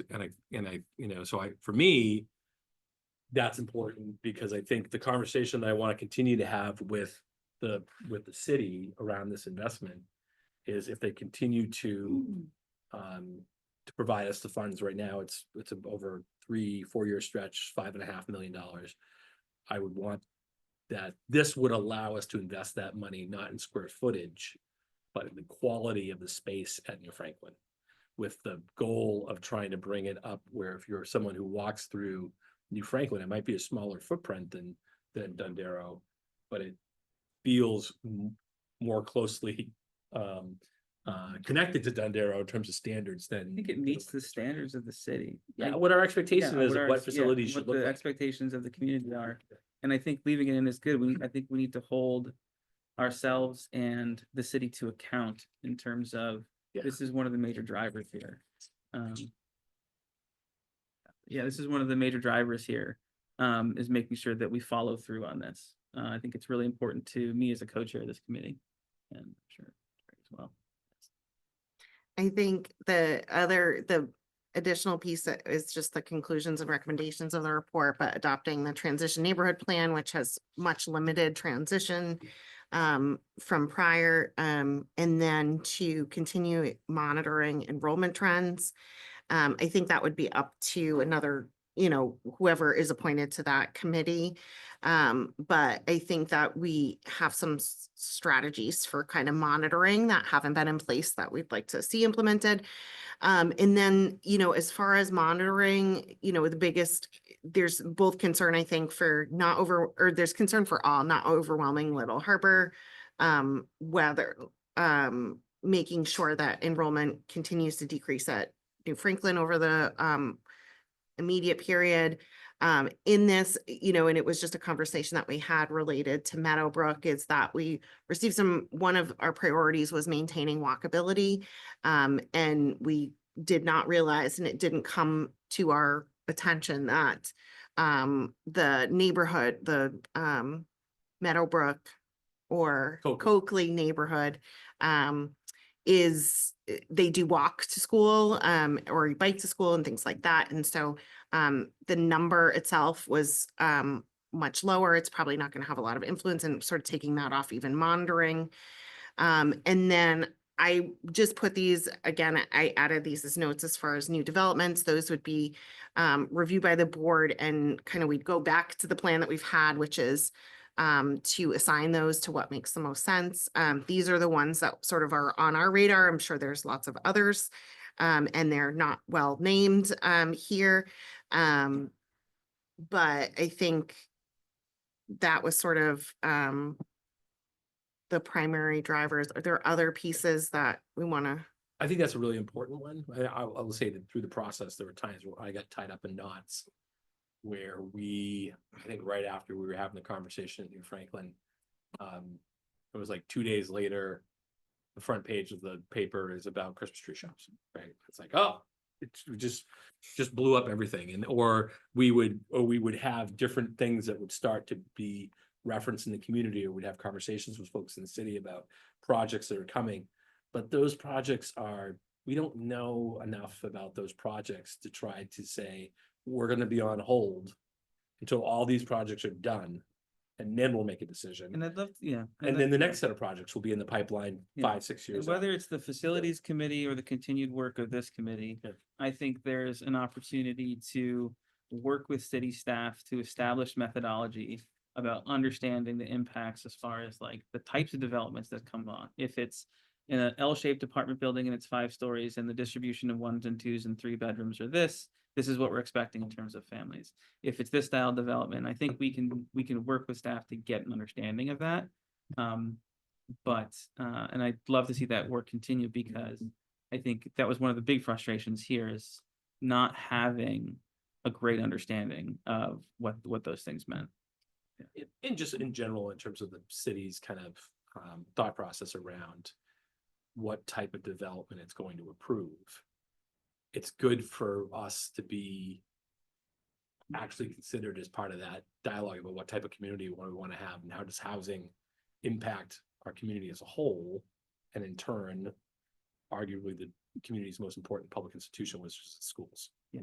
So If I could also say, I'm the veteran administrator in the district now at 19 years. And this is a difficult conversation. We talked about this at the very first meeting when we sat down together. And what I would say is I really appreciate in terms of having in the conclusion and recommendations that idea about monitoring enrollment trends. My suggestion would be, and I don't know how or if this could even move forward, is almost to the school board of establishing a date, a timeline by such and such a year, the school board's enrollment subcommittee will meet and reevaluate where we are. Because what will happen, whether it's Zach in the seat or it's, whoever in the seat, Yeah. no one wants to touch redistricting. Nope. Like, Zach, I'm sure does not want to come back to it, but these are conversations, so it gets kicked to the curb. Unless we establish. Unless you establish a We're- timeline, Yeah, and with all of the new building, with all of the wonderings and questions in place, we're talking about what this means at the elementary. It's going to make its way up to, these conversations, are necessary at the middle and high school as well. But my recommendation would actually be to consider putting something in place that by such and such a date, because then no one can kind of say, well, maybe the next guy or gal will be able to Right, do it, let's or the dodge- next let's dodge board, this. Yeah. we're just going up for, the new board members will come into play. Let's give it to them. To do Got it. it. Yeah. Exactly.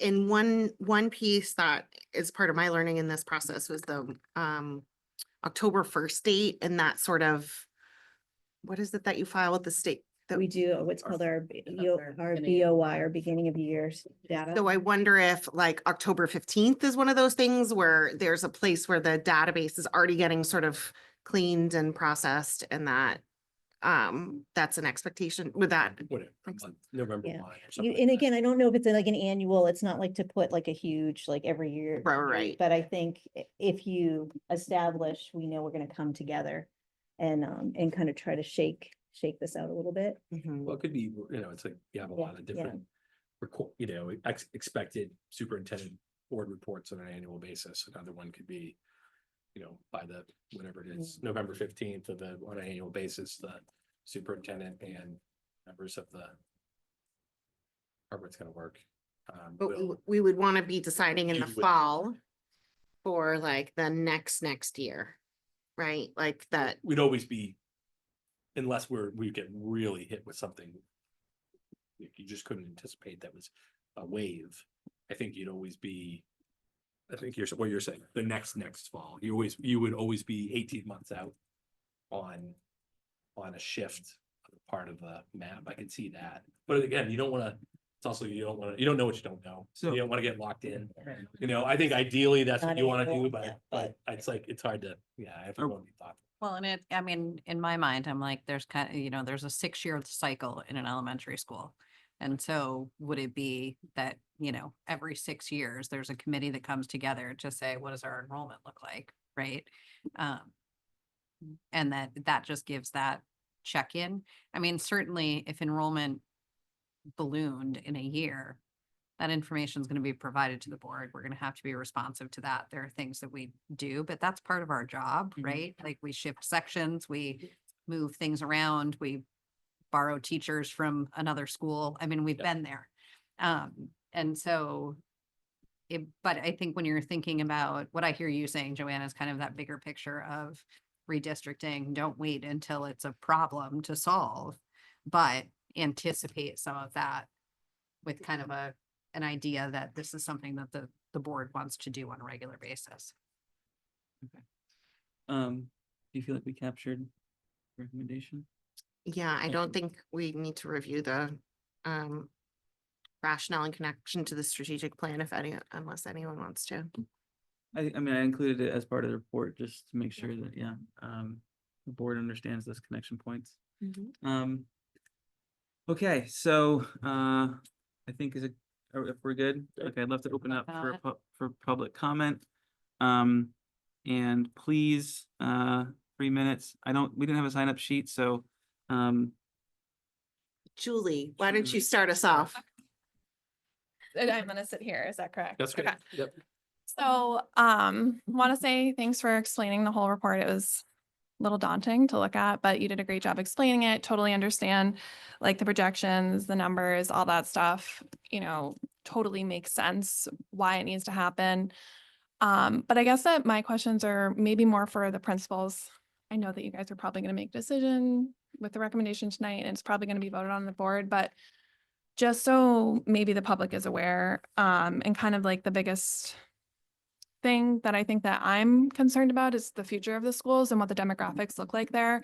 I know that you guys have spent a lot of time talking about free and reduced lunch being an indicator, but it sounds like the numbers at New Franklin aren't accurate. And just before the meeting ends, I would like, if there's a way to like get that on the record, so that way when the school board does go to listen, they're able to hear what's there now, as we kind of discussed. So there's that. And then we also know that free and reduced lunch is not a good indicator for socioeconomic status because of the way that you do have to sign up for it as well. So I'd also love to hear from Kate a little bit about like her demographics at her school and kind of how that works out as well. Just because, hearing what the numbers are and if that's how we're making a decision in the neighborhoods that we're moving are single family homes, the schools are going to look really different. And I just think that that's the biggest takeaway. And I think a lot of people have spoken to that. I understand that you feel like very limited with the neighborhoods that you're choosing based upon the location, the busing and all that stuff. Another question I'd love answered, who decides the busing? Would love to hear that answer. And then That's their job.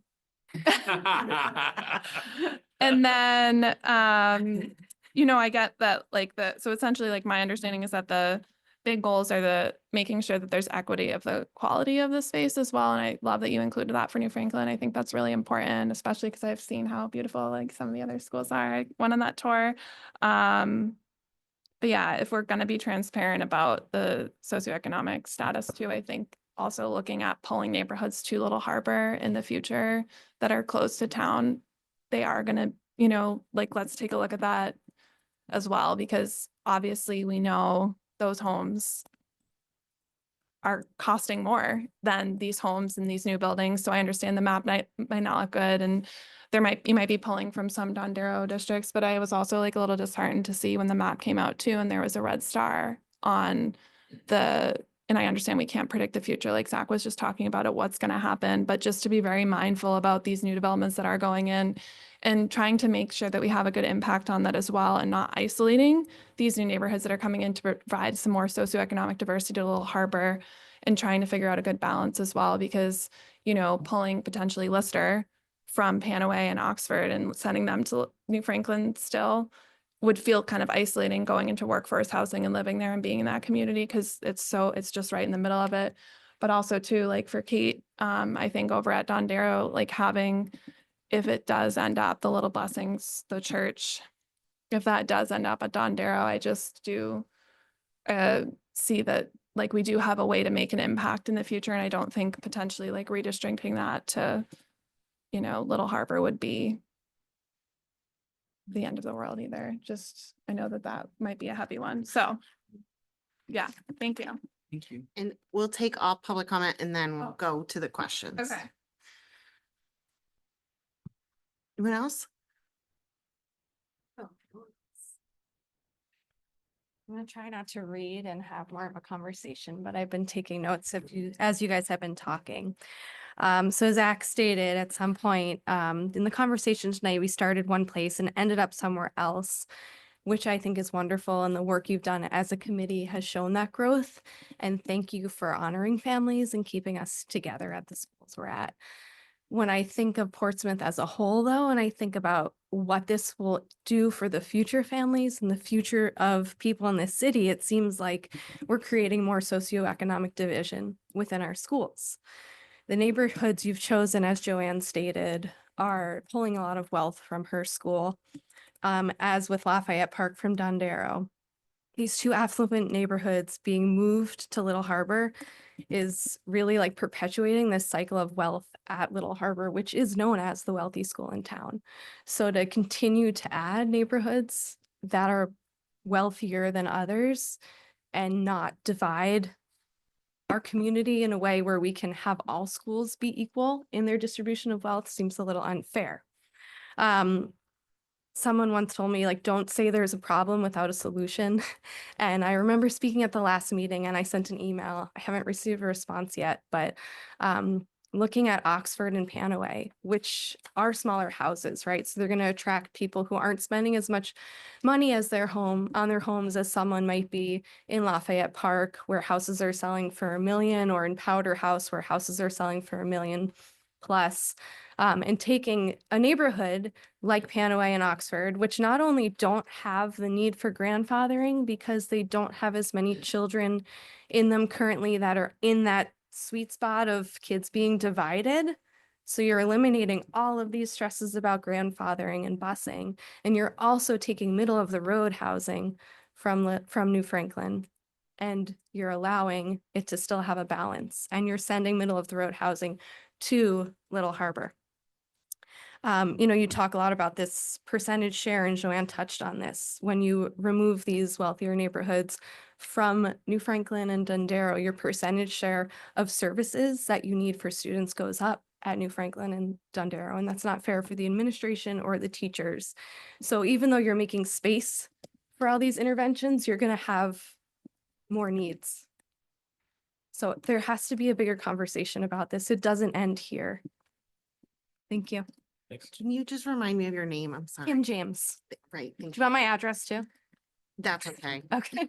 I think we have it somewhere.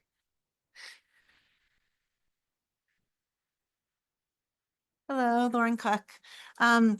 So I feel like the people on the school board have been really responsive to me, but I wanted the principals to know that I live in the Coakley neighborhood, Meadowbrook. So I was pretty vocal in describing why I didn't think that that neighborhood should be included. We're a very small neighborhood. We walk and bike a lot. We very much feel a part of the North Mill Pond neighborhood. So I just wanted on the record to speak about my neighborhood personally. And then listening tonight, I think the concern I have, so, I was a family that had like this sense of dread when I heard that my neighborhood was involved just a month ago. And so now I'm like, woohoo, it's off, right? Great. But it's a little frightening to me that by this change in this new data, like we needed those two neighborhoods and now all of a sudden we don't. What's to say we have it right now? And so I feel nervous for my family or other families about, oh my gosh, are we going to have to do another round of this at some point? And then one question that I'd love just clarification on, looking at those New Franklin numbers and when you thought the target number of 14 would be reached, trying to just understand like actually logistically how that works. Are we thinking that eventually what would happen is that the incoming kindergarten classes would only be 2 classes? So eventually it would catch up to that 14 number, and just like how that's predicted. It's just hard, I think, to wrap my head around the data looking at it. So I'd love clarification on that. Thank you.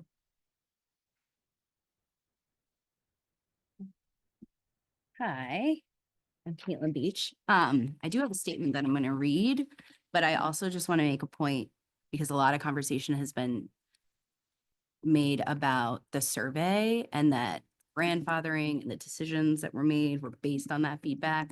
That survey is pretty skewed. Only 48 people who responded are incoming families.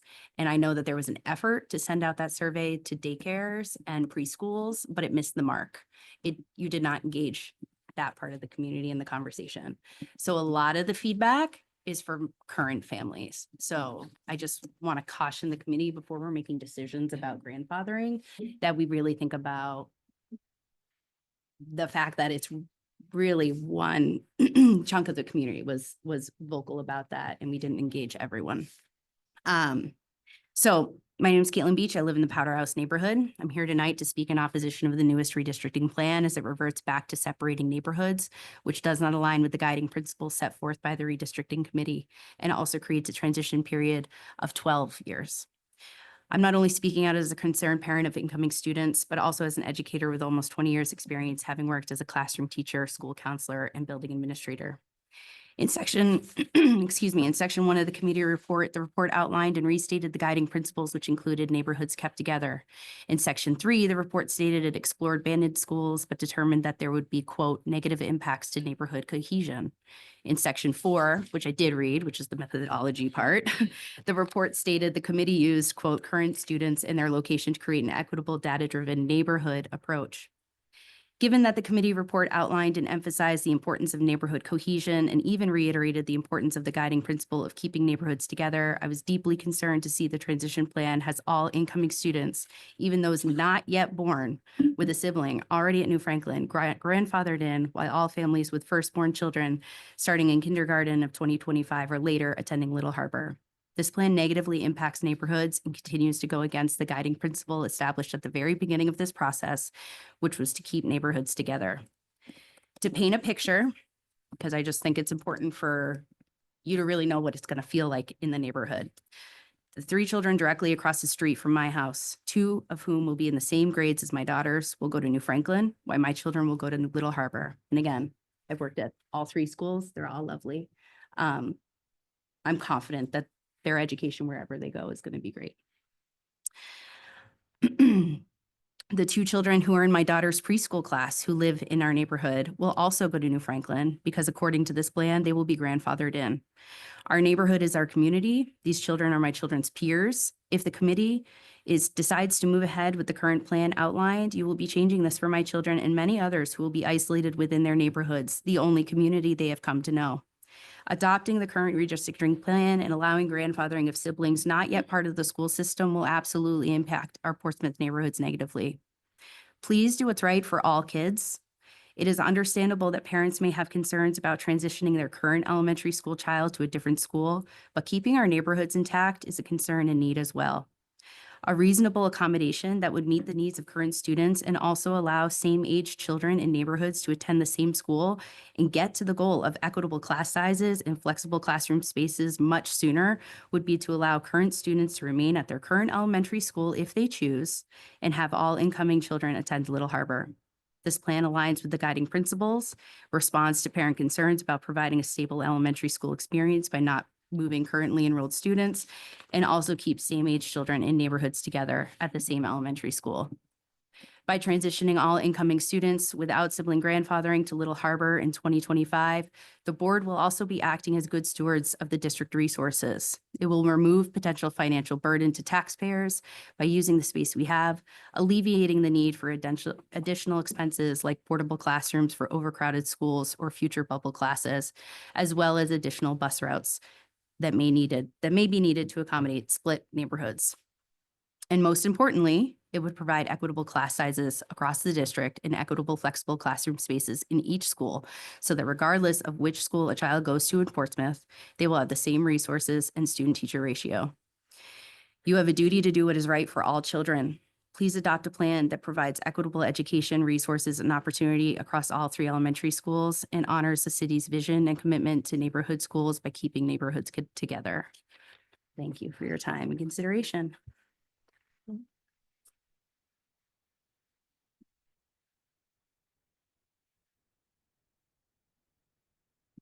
Anyone online wants to raise their hand if they want to speak. If other people want to speak, please come up. I just had a couple questions. It's not gonna take 3 minutes. Joni McNeil, Atlantic Heights. Thank you both for hearing the feedback about Atlantic Heights being included so late in the process. It was nice to feel heard. Just a couple questions. Well, first, it is a little concerning that the principals are unclear about which neighborhoods are in the transition plan.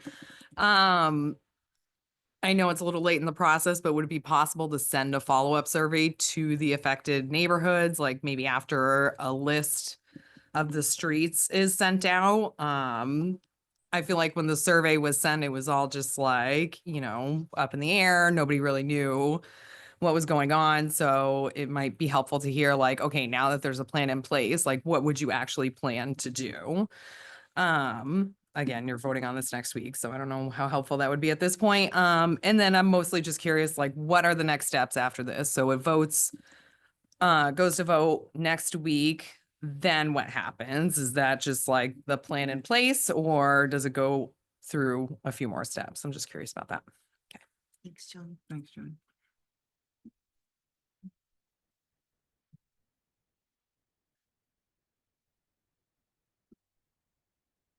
Hello again. Mariah Morgan, 18 Monroe Street.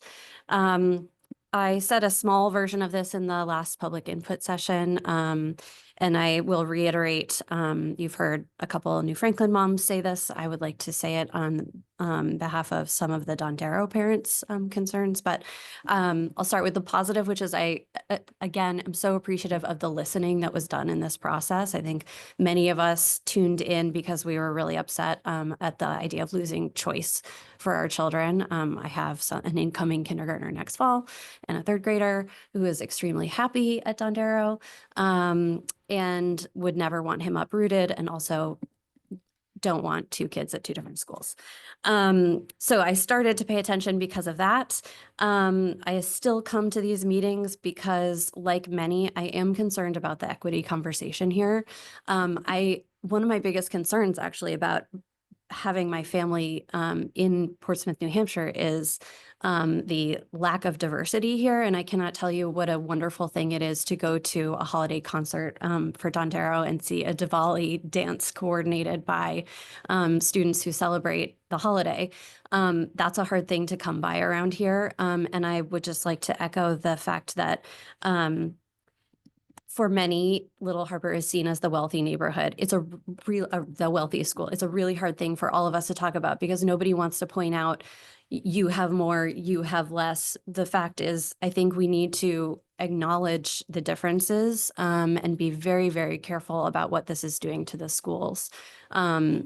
If I were to be posed with putting my child into Little Harbor at this point with the neighborhoods as they are, or the two neighborhoods shifting potentially next year, I would be super concerned about what experience my children were getting there. I love the experience that they get at Dondero because of that diversity. And I know it's probably impossible to stir the pot and make it totally equal, but I think we need to acknowledge and have that conversation and explore a little better. So my 2 cents, but. Thank you.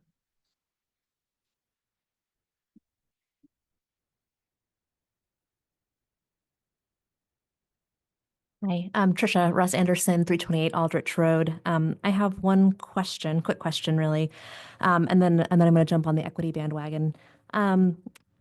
First of all, my question is about buses. I was curious whether or not they are going to be guaranteed throughout all years of the transition program. I'm wondering, for instance, 4 years from now, when my now kindergartner is in 4th or 5th grade, and there might be very few kids still left at Dondero in our neighborhood, is there any possibility that we're going to suddenly lose our bus? That's a question that I have. The bus is critical. We live in a 2 working family household, so that feels critical to me and to many other families that I know. So that feels really essential to many families. In terms of the equity piece, I appreciate so many people bringing this up tonight. It's something that I've been thinking about for a long time. I know a lot of other people have been thinking about for a long time. It's something I happen to do professionally. I'm an educational researcher at a university where I study access and equity in education. So I've been thinking about this for a long time. And I appreciate that we've thought a lot about free and reduced price lunch. That is a standard proxy for income and education. But as several people have pointed out already, it is far from a perfect proxy for income. And particularly in this area where we know cost of living is so high and wages are relatively high compared to the rest of the country. We know that to qualify for free and reduced price lunch, that is a federal formula, right? And a lot of people don't qualify around here based on how much money they make. But cost of living is so high around here that a lot of people are still struggling financially. And so my question is, what other proxies might we consider to look at income that are different than free and reduced price lunch? And I wondered if we'd looked at things like field trip fee waivers, if we've talked to the principals about that, students that have requested field trip fee waivers because they can't afford field trip fees. That might be something to consider. Have we looked at census data and looked at income over the last number of years? Have we looked at property values by school catchment areas and compared property valuation by certain school district areas? These all might be things to consider as we want to evaluate and review income by different school areas. I think these are important considerations to have as if we really want to think about a balanced schools across our district. Thank you.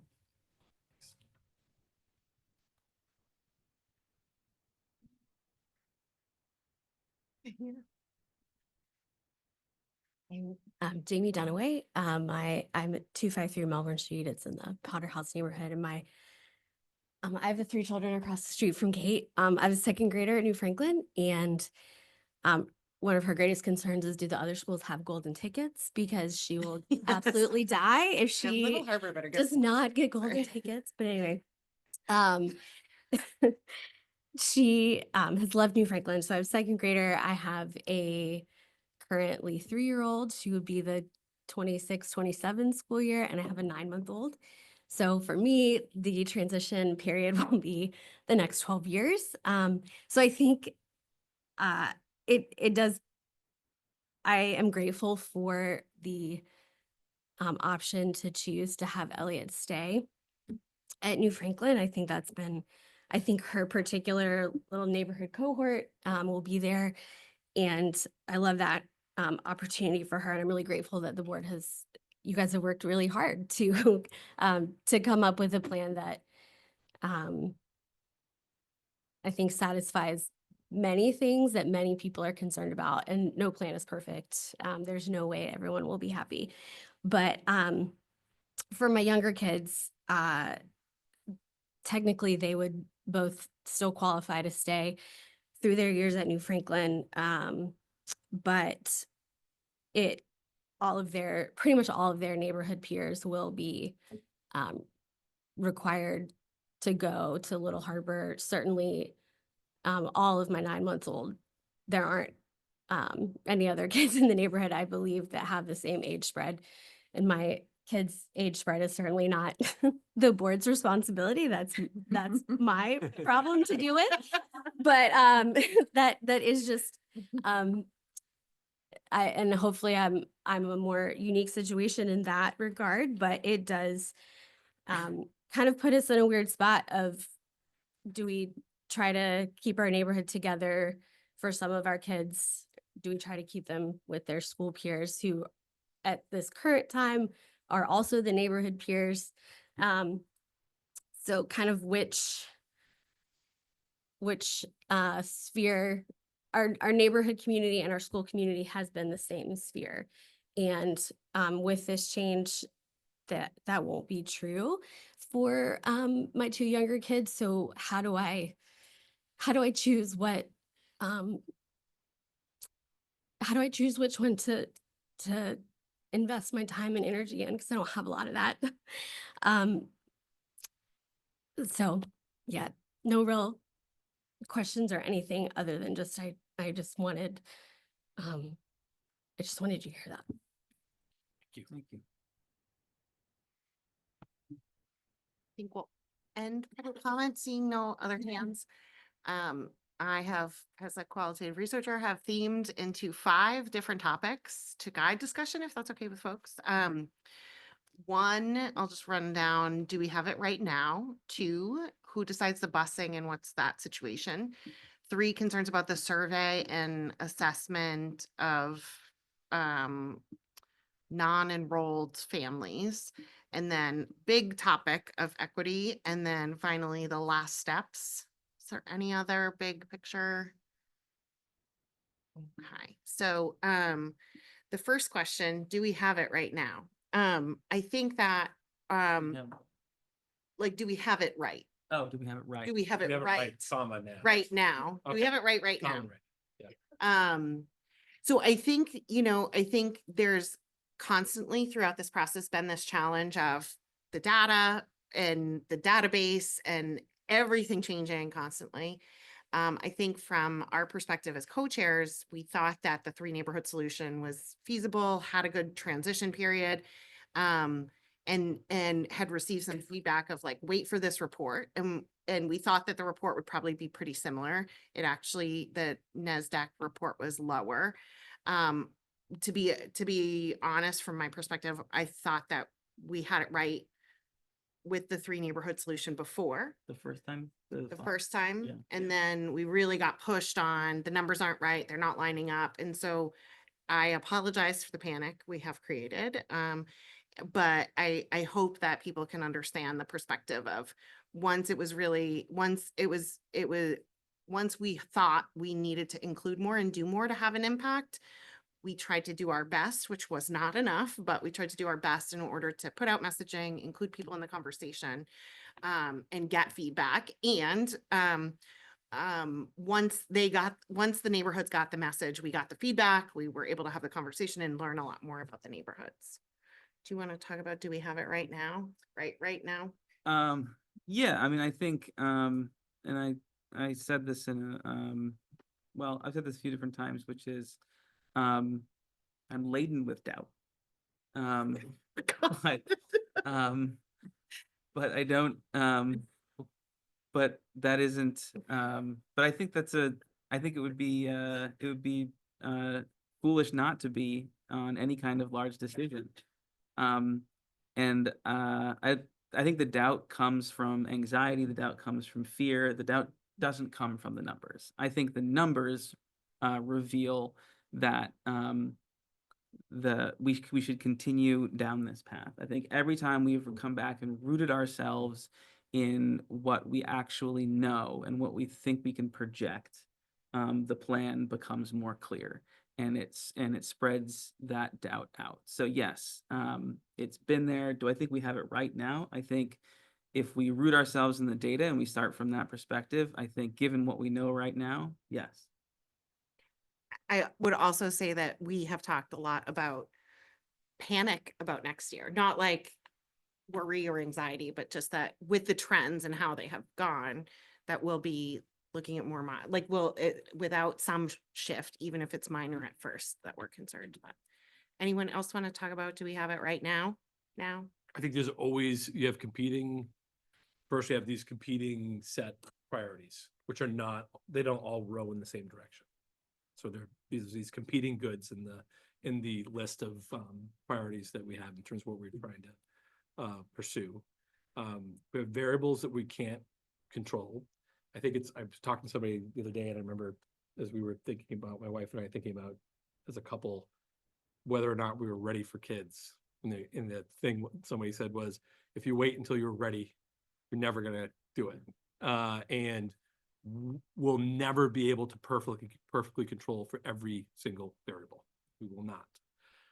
What I have real concerns about is that this will go, if we don't take well thought out, well-researched action, which I think we have as an approach, what will end up happening is the trend lines are clear. We will end up in a scenario where we get hit with something, we're going to make emergency decisions. There will not be a lot of parental input, and we will just do things. And so that's what I want to avoid, because it also, not only does it not have that element of including giving parents the opportunities we're giving parents right now, it also puts us in terms of planning, where it will be in some panic mode situation where we also will make bad operational decisions at the same time.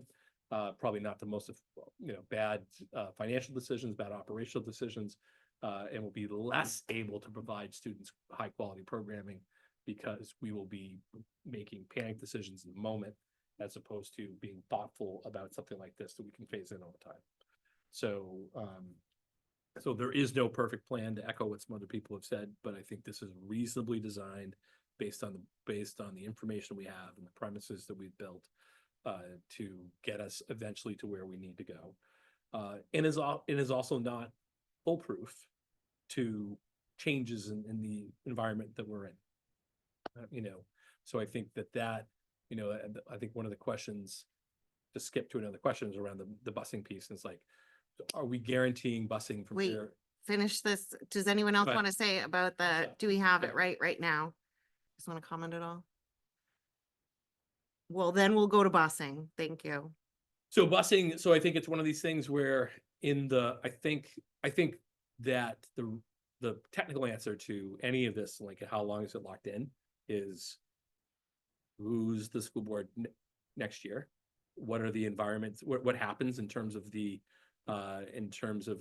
all the other things that we're dealing with and thinking about? Who are all these people at the table? Are they still at the table in years to come? I think that the reality is that this is such a hot thing that I think once the board has made a commitment to, this is the concept that we believe we're moving forward with, that I think there will be intense expectation that we're going to live up to those things, you know. And I don't see, I think it is because you're making a decision based on transportation. I would assume all of us we're here making sure you have that transportation because it's a core part of your decision-making process in terms of what's in the best interest of your child. And I would assume even after some of us are maybe not at the table, then it would still be really difficult for those folks to say, well, we're just going to pull transportation back down, even though you made a decision that was crucial to your child about what was in their best interest. So I think that's there's the technical response, and then there's the reality, I think, of of how government works. Well, I think I saw 5 people when you said who's going to be on the board next year in the room say, I'm going to be on the board. Right. I'm gonna get all these Right? guys. Julie, right? What my day looks like. I think the other question that Julie had, which you partially answered, but who decides the busing? So that is decided by was that your question or no? So it's decided with the superintendent, with the bus company, and part of the factors that we have addressed for quite a while is that we may contract for 13 buses and they say we only got 11 buses and 10 and a half drivers, and then everything changes. So Right. if you want to speak to that. So right now we're in okay. I'm gonna drive the bus next week. That's great. That'd be good. Coming out of COVID, it was really challenging. And I would say across the country that this is an issue where it's very difficult to staff. You know, bus companies are having a very difficult time staffing. It's getting better over time. And we'll see. And there's not a lot of options. That marketplace is usually regionally maybe 2 options for the most part. And in some parts of the country, it's 1 option. You can either go with them or you can figure it out on your own. So that's I think that's where we're at. Or we could purchase our own buses like Oyster River That is and something administer those. I think something Phil, people do. that's what Phil would be in charge of if we. Awesome. Bring it on. But there are people who don't contract out to a company, and they do it all in-house. I just want to remind you, Kate recommended that you be in charge of that, Phil. Perfect, yes. Don't blame all of us. Not Airbus be late every day. They should be early. You should make them early every day. That would be better. I'm sorry. Anything else on busing or comments? Okay. Survey concern. Well, I think as, you know, the survey did have some limits, especially with new families. We have talked about this and sort of us pushing the city on more of a city census and planning for the schools, because I think both of us walked into this process thinking there was data out there that existed, and there is not. And there's quite a few limits with the data resources of the state. So for instance, birth record data, we can't access. There's it's just like a whole laundry list of barriers, partially because the state government doesn't have a big tax base to have some of the other demographic analysis options that other states have, from what I understand.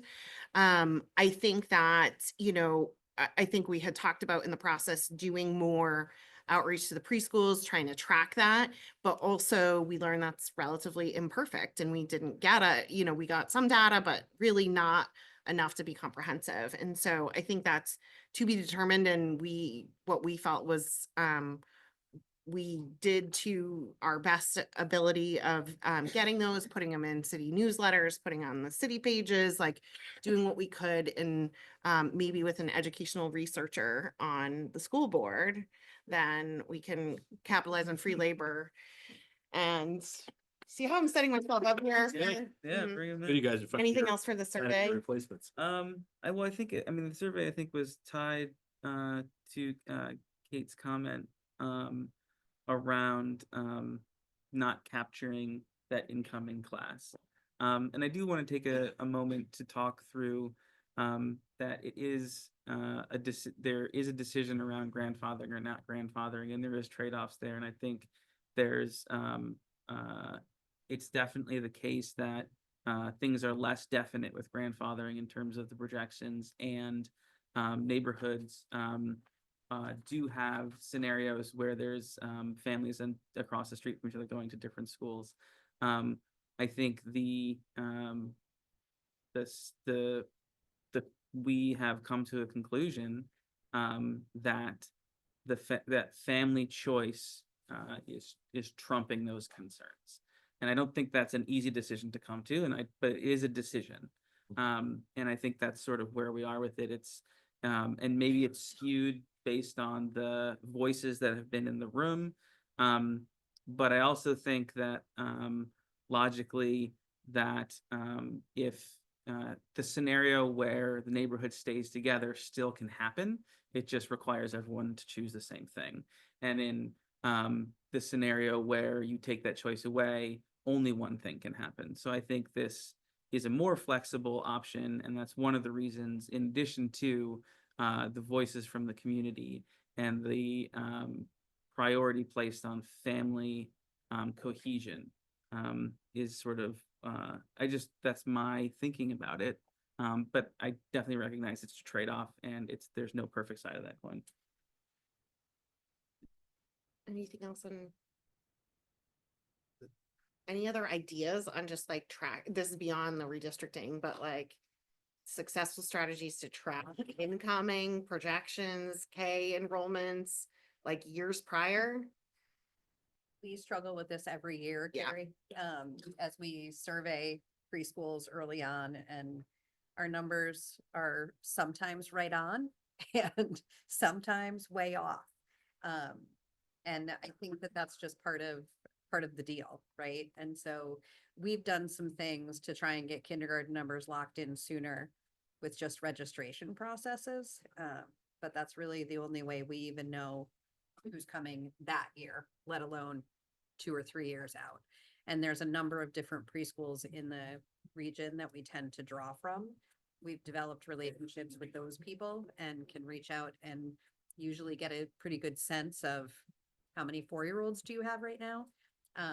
But the reality is there are people who work in different places and send their kids to schools that are closer to their place of work, or there are kids who don't go to preschool and might be in a different kind of environment, or there are kids who are in a daycare that is attached to Timberland, and so it really is so variable to be able to track that without variability. And like I said, our outreach with preschools is really where we get the closest set. And then backing up our registration process so that we open it now in March instead of in May, so that we have those numbers to plan. But that's really, I would say that's the best we've been able to do. Was there a staff member at one point years ago who was a coordinator-ish? We did have Yeah, a Cindy Bishop preschool. was in that role Like a for a little part-time. while, and she was really family outreach, but part of what she And did some of was a little bit of that with preschool piece. preschools. Yeah.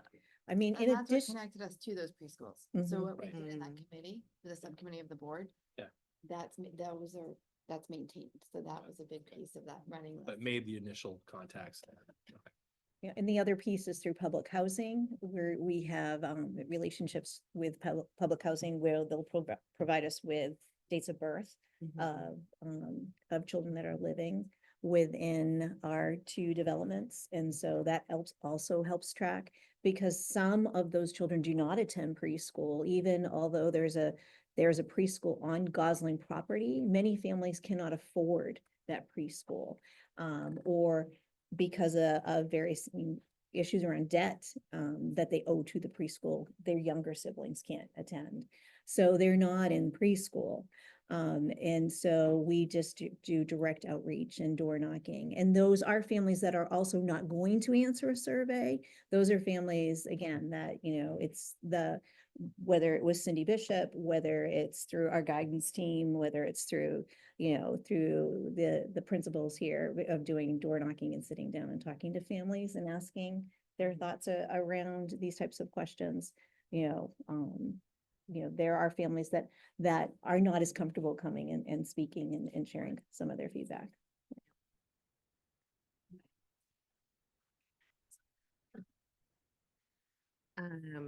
And then I think the bigger, lots of things around equity, including the limitations of free and reduced lunch, the future trends in pulling neighborhoods close to town into Little Harbor continually, the workforce housing at Lister, Little Blessings Church as a balance, proxy measure, sorry, and then like looking at other data sources like census data, field trip waivers,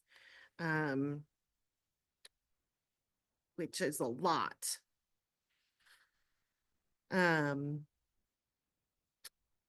don't know. I mean, I think I've learned from all of you in this process that, there is no great measure in this. I think we have housing that has turned over, or we have a lot of blended families where you have, grandparents with kids and, have been there for many years and are low socio, I don't know. There's just lots of variables in Portsmouth. And so, I don't know, I guess that's like another ongoing assessment, but are there other better ways? I think the one feasible, I don't know about field. I thought for New Franklin, I thought the PTO covered the field, like, do they, That's correct. is there a specific field trip waiver or that's not a? Not at New Franklin. Gotcha. Not at Little Harbor either. Or Varies our year to year PTA for pays us. for field Varies trips. year to year for Dondero. I'm sorry, what? It varies year to year for Dondero. Okay. So I guess for me, and I'll just speak honestly to you, if the question is this the right plan? If it's based on equity, I really struggle with that. I listened to what Mariah and Trish have shared, and so part of my struggle is Dondero is unique. We have 22 languages spoken in our school, and we have a very diverse population. So when I think about the neighborhoods that could choice over into those transition neighborhoods, that definitely is a different cohort and community within our school. And so, free and reduced is one number, but I also look at the partnerships I have with families who have moved to Portsmouth with the idea that they can rent, and they get into the situation where now we have the electric bills and all the other costs, and the rent continues to go up because every time they have a new management company take over, then it increases. And so I don't feel like my free and reduced numbers are a true representation of the need within our buildings. And when I just think back to the amount of work that went into supporting families for holidays, those weren't my free and reduced families. Those are my families who are working multiple jobs, paycheck to paycheck, and doing what they can, or you just can't make it. So that's my admin hat on, and my parent hat.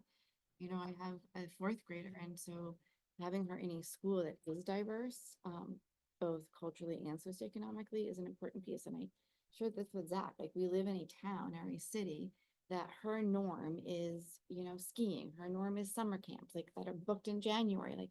And so there is a piece of coming to school that has that socioeconomic differences that I love, and I pride myself on her being able to be part of that. I think some of the neighborhoods that are being given the choice, or transition neighborhoods, that those children and those students are now, as somebody said, the distribution of wealth is the perception that they'll be all together in one school. And that is, so if I answer the question, do we have it right based on equity? That's where my internal struggle is. I think, the challenge, I think the challenge of what is the proxy. So free and reduced lunch is something that's available to us, and it's something that's tangible, and there's a process by which we can establish it.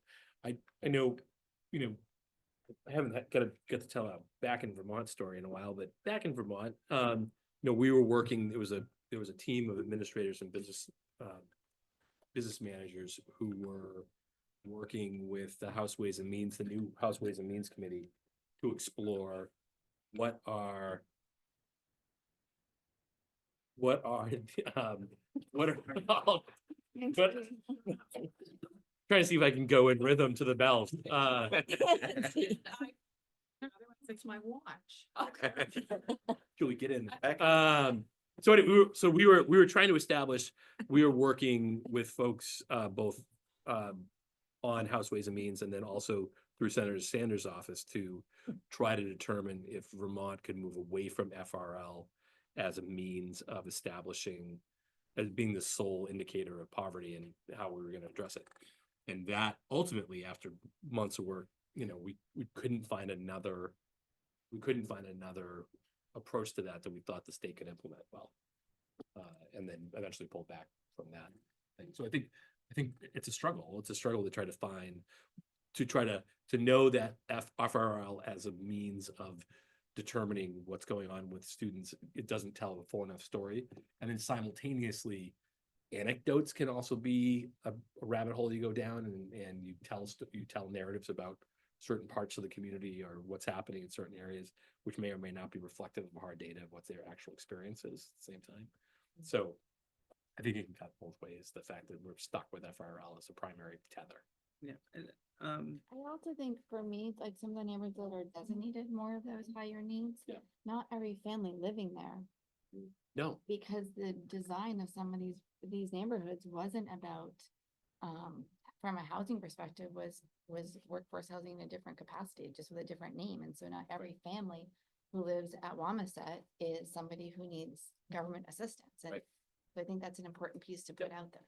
I think, yeah, so Yeah. I agree with that. And I think that's true of all the neighborhoods we're talking about. None of them are monolithic. And something that, and I hear I think in probably en masse, the neighborhoods we're talking about have, it's just comparative, right? So Powder House is compared to Cuts, as compared to Atlantic Heights, as compared to Panaway. And I think it's a really hard thing to do, to say this neighborhood is the right socioeconomic slice to move in this scenario. And I want to put out a hypothetical where say say it's Cedar Brook and Cedars and Springbrook, right, as like a neighborhood from Dondero. And all of the parents who are in this room are those parents. And they're saying, why is it our neighborhood? And we're saying it's because your neighborhood is lower socioeconomic status than the other ones. And I really struggle with going down that path. And so I don't think there's a great answer under the construct of neighborhood we're choosing blocks of neighborhoods. And so I don't think the neighborhoods are monolithic. So I don't think we're necessarily every, yes, a house in Powder House costs maybe $1 million in 2025, but in 2015 it was maybe 350, and a lot of kids and parents in this neighborhood bought it then. And as the taxes increase, they're pinched. So I think it's a little bit, I don't think it's the right tack necessarily to say that families in these specific neighborhoods are somehow dodging economic bullets that other families are. And so, well, I think there is some truth to the total bell curve in these neighborhoods in terms of where the status is. I think once you get into, okay, I accept that premise, what are we going to do instead? I think those questions come into view. And I think I can stand more on the sort of tenets of proximity and walkable and hitting the numbers And I think given the makeup of our city, that just feels to me like where we should land on this. Because if we accept that we need to do this, and we accept we need to move numbers, and we accept it's going to be neighborhood driven, then we have to pick neighborhoods. And that's where we are. And I don't want to sit in front of a group of parents from any of the neighborhoods. But this is the crew.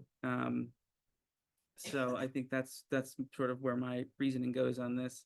It isn't to say I'm not understanding the socioeconomic realities. I just think that that's how I'm rationalizing right now. I think part of our conversation too, and that was that, like, in our survey, in public comment, in all of the things, no one wants to leave their school. Like, and so the Dondero families that are at Dondero want to stay at Dondero, and it's not, and I know that we've talked a little bit about like the history and school choice and things like that time has passed. And I think it would be different if we had a neighborhood that was like desperate to transfer to Little Harbor, and we're like, no, we're gonna go to the closer one. And also, if we're thinking that lower socioeconomic status means more challenges, hardship, whatever, the forced move is like yet another challenge and hardship that we've heard so much about, the transition being so challenging. And so it's just, there's no perfect option or solution, but those are just some of the conversations that have driven us here to where we are. Well, and I appreciate you, Baron, for saying what you just said, because I think proximity is important and it's a big piece that we've had for years conversations around. But I think acknowledgement is the piece that I heard. And so I appreciate you sharing the perspective on that, because I don't want to go into this not acknowledging what we're feeling and seeing, and that's our reality. But I also understand when I think about what's been put forth as proximity to a school, be it if it was New Franklin or Dondero, like that makes more sense, and that makes sense to me. But not ignore the reality of what is being addressed. Well, and I think part of that is that it's not because we didn't look at options or you guys didn't try to figure some things out. There isn't a good answer without blowing up the map and kind of pulling from different parts of the city in order to create that. And the reality is one of the other pulls is that idea of walkability in neighborhood schools. And so, and I do just think it's important for me to also say that, I have been talking about equity since the very beginning, that if we're going to redistrict, this is an opportunity for us to look at this. And where Little Harbor is, we pull from different neighborhoods than where New Franklin or Dondero does. That's part of neighborhood schools. I totally get that. Part of my concern always as a principal is the fact that as those percentages go down, we are further marginalizing those people. And it is really hard to be one of two kids in a class that has needs where other people don't. And so when you balance that a little bit more, it makes the idea of diversity something that we can value as opposed to have it be stigmatizing. And I think about that from the standpoint of cultural traditions and things like that. Little Harbor, when I first started there, had 6 kids that were identified in ELL. It was 2 families. And, now we have 27 languages that are spoken there, and we can celebrate that, and we can make those kids feel like being multilingual or the benefit as opposed to stigmatizing. And so that's my concern always when we're looking at that percentage point. It's that the lower the percentage point goes, the fewer kids that we're talking about. Our numbers aren't that far off within the 3 schools between, 10% and 12% when we're looking at a population. But statistically speaking, if you're sitting in a classroom and you're 1, that matters. And so I think about that from that kid perspective and from that family perspective. We did help 47 families with food over the Christmas break, and we delivered them because people don't want to be seen picking them up at school. So there's things that we try to take into consideration as we're doing those things. Whereas if it's part of the norm or it's part of something that is part of the culture, it's different. And so that's my purpose for having that conversation be a part of the table in discussion. I understand that there's multiple factors here and we can't come up with a plan that's going to address all of them equitably. It's not possible. There's different priorities, and the reality is if we're going to make a move that has an impact that can be logistically feasible, that can kind of impact the fewest number of people, which was also a priority of the committee, then I think that can we do all of those things? No. I don't love that equity isn't on the table, isn't something that we can address with that, but I also understand that. And I think that your numbers, Byron, have, you've tried to dig into that in a variety of different ways. And it's something that we just can't accomplish in the face of all of these other things. I hope too. Sure did.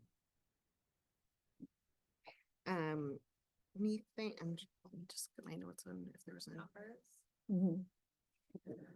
So in terms of thinking about the numbers, so for the Department of Education, that what's called the BOY, the beginning of the year report that's pulled from our student database. So Little Harbor is at 12.3%. Don Darrow is at 13.7 and New Franklin's actually at 19.8. So which I need to correct myself because last night's PTO, I gave a number from 2 years ago. So I own that. But because we have been going one after another, Kate.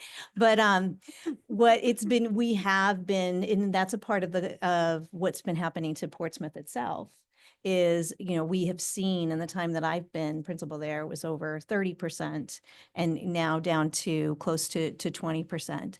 As I said, the biggest piece for me is just acknowledging it and of then in the future, thinking about what that means in terms of our populations at our school, the needs at our school. For a portion of time, the conversation around equity from some members of the school board and some members of the community meant that if I had 2 of this, that meant you needed 2 and Aaron needed 2. That's not what we're talking about. We're talking about student needs and supports for the community. I cannot thank my parents enough for coming forward and advocating they brought up their personal piece, they brought about their neighbors, but to come and champion those families that aren't here and just to think about what that means for our school and for our community. I just feel so very lucky around that. And I know that that's been something that you've also been thinking about it as well. It's kind of that, how do we do it all? It's a really difficult and challenging piece. The discrepancies between our buildings with free and reduced lunch will show the shifts in neighborhood. That's just the reality of it. And I just think that as we're talking about it, it's weighing out, as you said, it's talking about whether it's walkability, whether it's transportation, whether it's space usage, whether it's looking at these kinds of numbers. There's so many factors to consider and they're still feeling like a little bit of shifting sands. Yeah.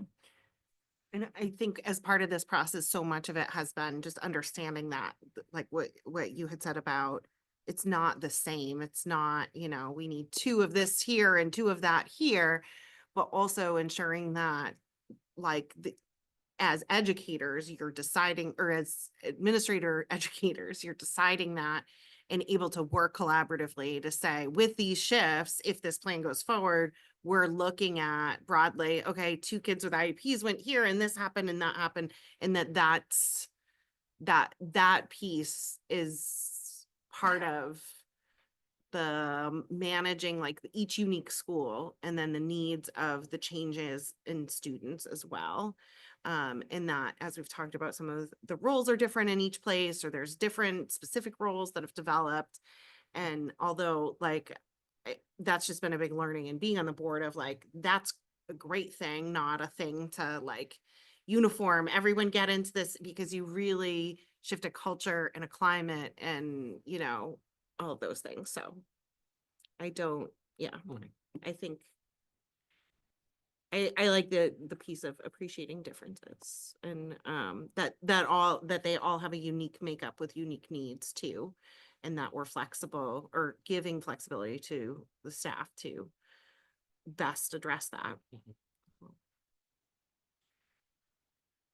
The last question, I think, is what are the next steps, but I don't know if we want to do vote or talk about that now and then. I think we should, let's do next steps. So I think, it, planning a vote, of this group of individuals on the plan that, we've worked on, we've drafted, we've iterated more on and this evening, is the next step. And then, that would be a recommendation to the board. And then on the 28th, the board would, ostensibly discuss that plan, that recommendation. And as I understand it, we have another, we created another meeting on the 30th. So that, is this right? Nancy, do I have this right? We love meetings. We love meetings. Yep.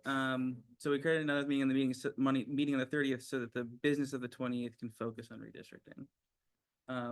Pretty much exclusively Yeah. redistricting. Yeah. Which hopefully will give more space, and time for this discussion, for the full board, to talk through.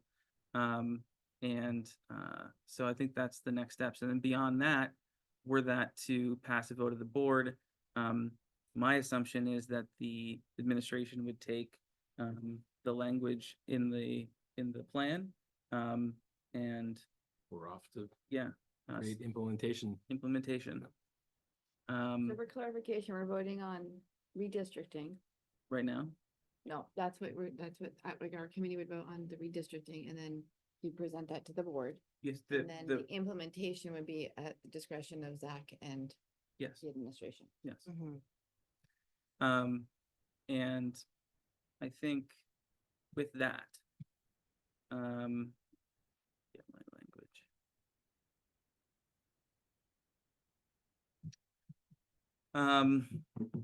I move that the redistricting committee recommend the school board adopt the redistricting plan as drafted by the co-chairs of the redistricting committee. And if I have a second, we can have discussion. I'll second. So I think there's varying levels of comfort based on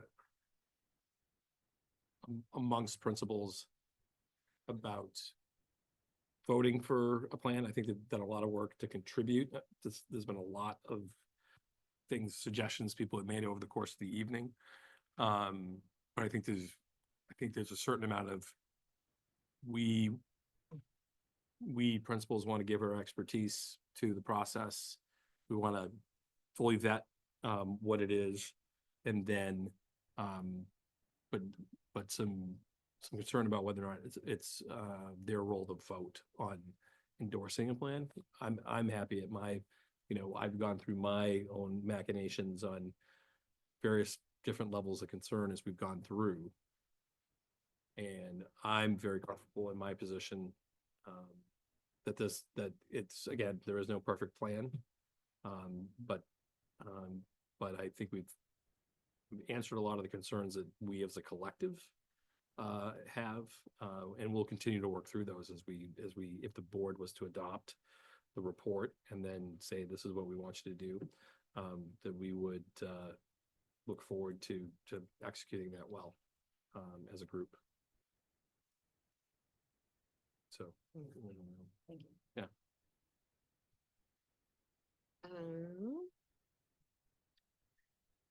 I guess my only, I mean, and it's not that we're looking for, or in my mind, it was that this is the report going forward, I guess, and that's what we're voting on. Yep. If there's huge issues in the recommendations or it's a bad idea for Portsmouth, like, I just feel like that needs to be discussed more. And if there's another recommendation out there that the principals as consultants or as committee members or whatever feel like needs to be pursued and we need to not present this, like, I think that just. I think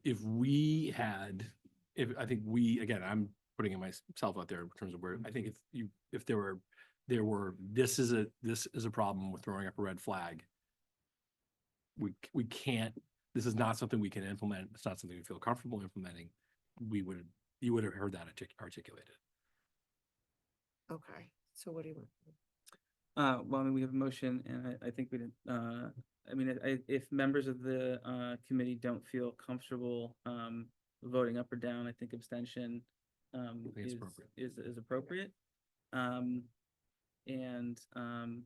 I think it's good to hear you say, and the head nods on the principal side, but acknowledgement that, that we don't have a red flag in terms of this is something that can't be implemented or, we're not, yep, okay. And I would just say as we've said before, and with all apologies, like, we proposed having the principal, middle school and elementary principals. And because the rumors of what we heard from the last process with neighborhoods on the committee got what the neighborhoods on the committee wanted and others did not, we really felt like, as we talked about committee makeup, that having principals on the committee was important because they know the dynamics, the shifts, the things. But we also acknowledge it creates a whole other set of concerns and issues in your roles and conflict. So we don't have a recommendation for what a redistricting committee should be going forward because I think we've failed in two ways and, or, historically and in this because, there's not, there's a different requirement in a board committee for like minutes being posted 5 days later, but like just all of these logistics don't fit with some of the other things that would come through a school department committee. So with that, it's just an apology of like, I understand we've put in a hard place and appreciate all the consultation. Yeah, I mean, just scratching your face. Yeah. You voting no? I just want to take a moment to acknowledge that as well relative to the principals and the position that they're in. And the mechanic that was set forth with this, how we constituted this committee. Yep. And I just want to, I've said this before, but I just want to point out the deep respect and admiration I have for the principals. And I hope that, this is a difficult process. And I hope that, feel that way. But I still am, I think we have the best plan, to move forward with. I do. And so is there any more discussion? Byron, on behalf of the principals, I just feel like I need to say to you, like, if you guys have heard our input along the way, we've shared our thoughts, sometimes more cohesively than others, right? And I don't want you to feel like us not feeling like we should vote on this is us not supporting it being put forward to the board. It's more that our understanding is that our job is implementation. We're going to implement what the board votes on. And so voting here feels like it's not our place. And so I think that that's truly where we are as a group, is that we are supportive of this plan going to the board. The board has the final say into whether or not this is voted on. Our job then is to take that information and implement what needs to be implemented. I appreciate, That- yeah. That's very I would, helpful. I would add to that too, that particularly the elementary schools have a very personal connection to each family that makes up their school. I get them all. But for them, gladly, no complaints there. But I think of asking these three individuals to vote one way or the other almost feels like pushing away certain Yeah. community members whose voices they want to hear and they respect. And I think it's a tough position to put people in. Is there, before we vote, is there a better, wording or language around the motion that would make it feel more comfortable? Or we can just move forward with, the motion. I just, Yeah, I understand. yeah. Some bridge to have further inclusion in terms of. Right, because what what Erin has just said is that, you know, there's support. This is, I think what she was just saying, support in having this move forward to the board, which I think is what we're asking is, should this move forward to the board? So I don't know if With we're, consensus, but not objection. I don't know. yeah. But if, I also don't want to put the principles, I don't want to, like, I don't want to push on it. Yeah, But I yeah, think yeah, if, yeah. if, Yep. I think if, okay, let's, all Yep. right, so I'll leave it there then. Yep. Thank you. And, okay, if you're good, I'll call the vote. Okay, Okay. let's do all in favor. Okay, all in favor? Aye. Opposed? Opposed? Abstain? Okay. All right, so vote passes 3 in favor, 4 abstentions. And Phil is in charge of transportation and He's in charge of redistricting. transport. Redistricting too, Here we for go. the next. I'm just gonna record this. And I will circulate just with the modifications that were made, if you can just make sure not that I've captured it well and reworded as well in the next couple days. Okay. And with that, meeting adjourned. Thank you everyone for your time. Thank you.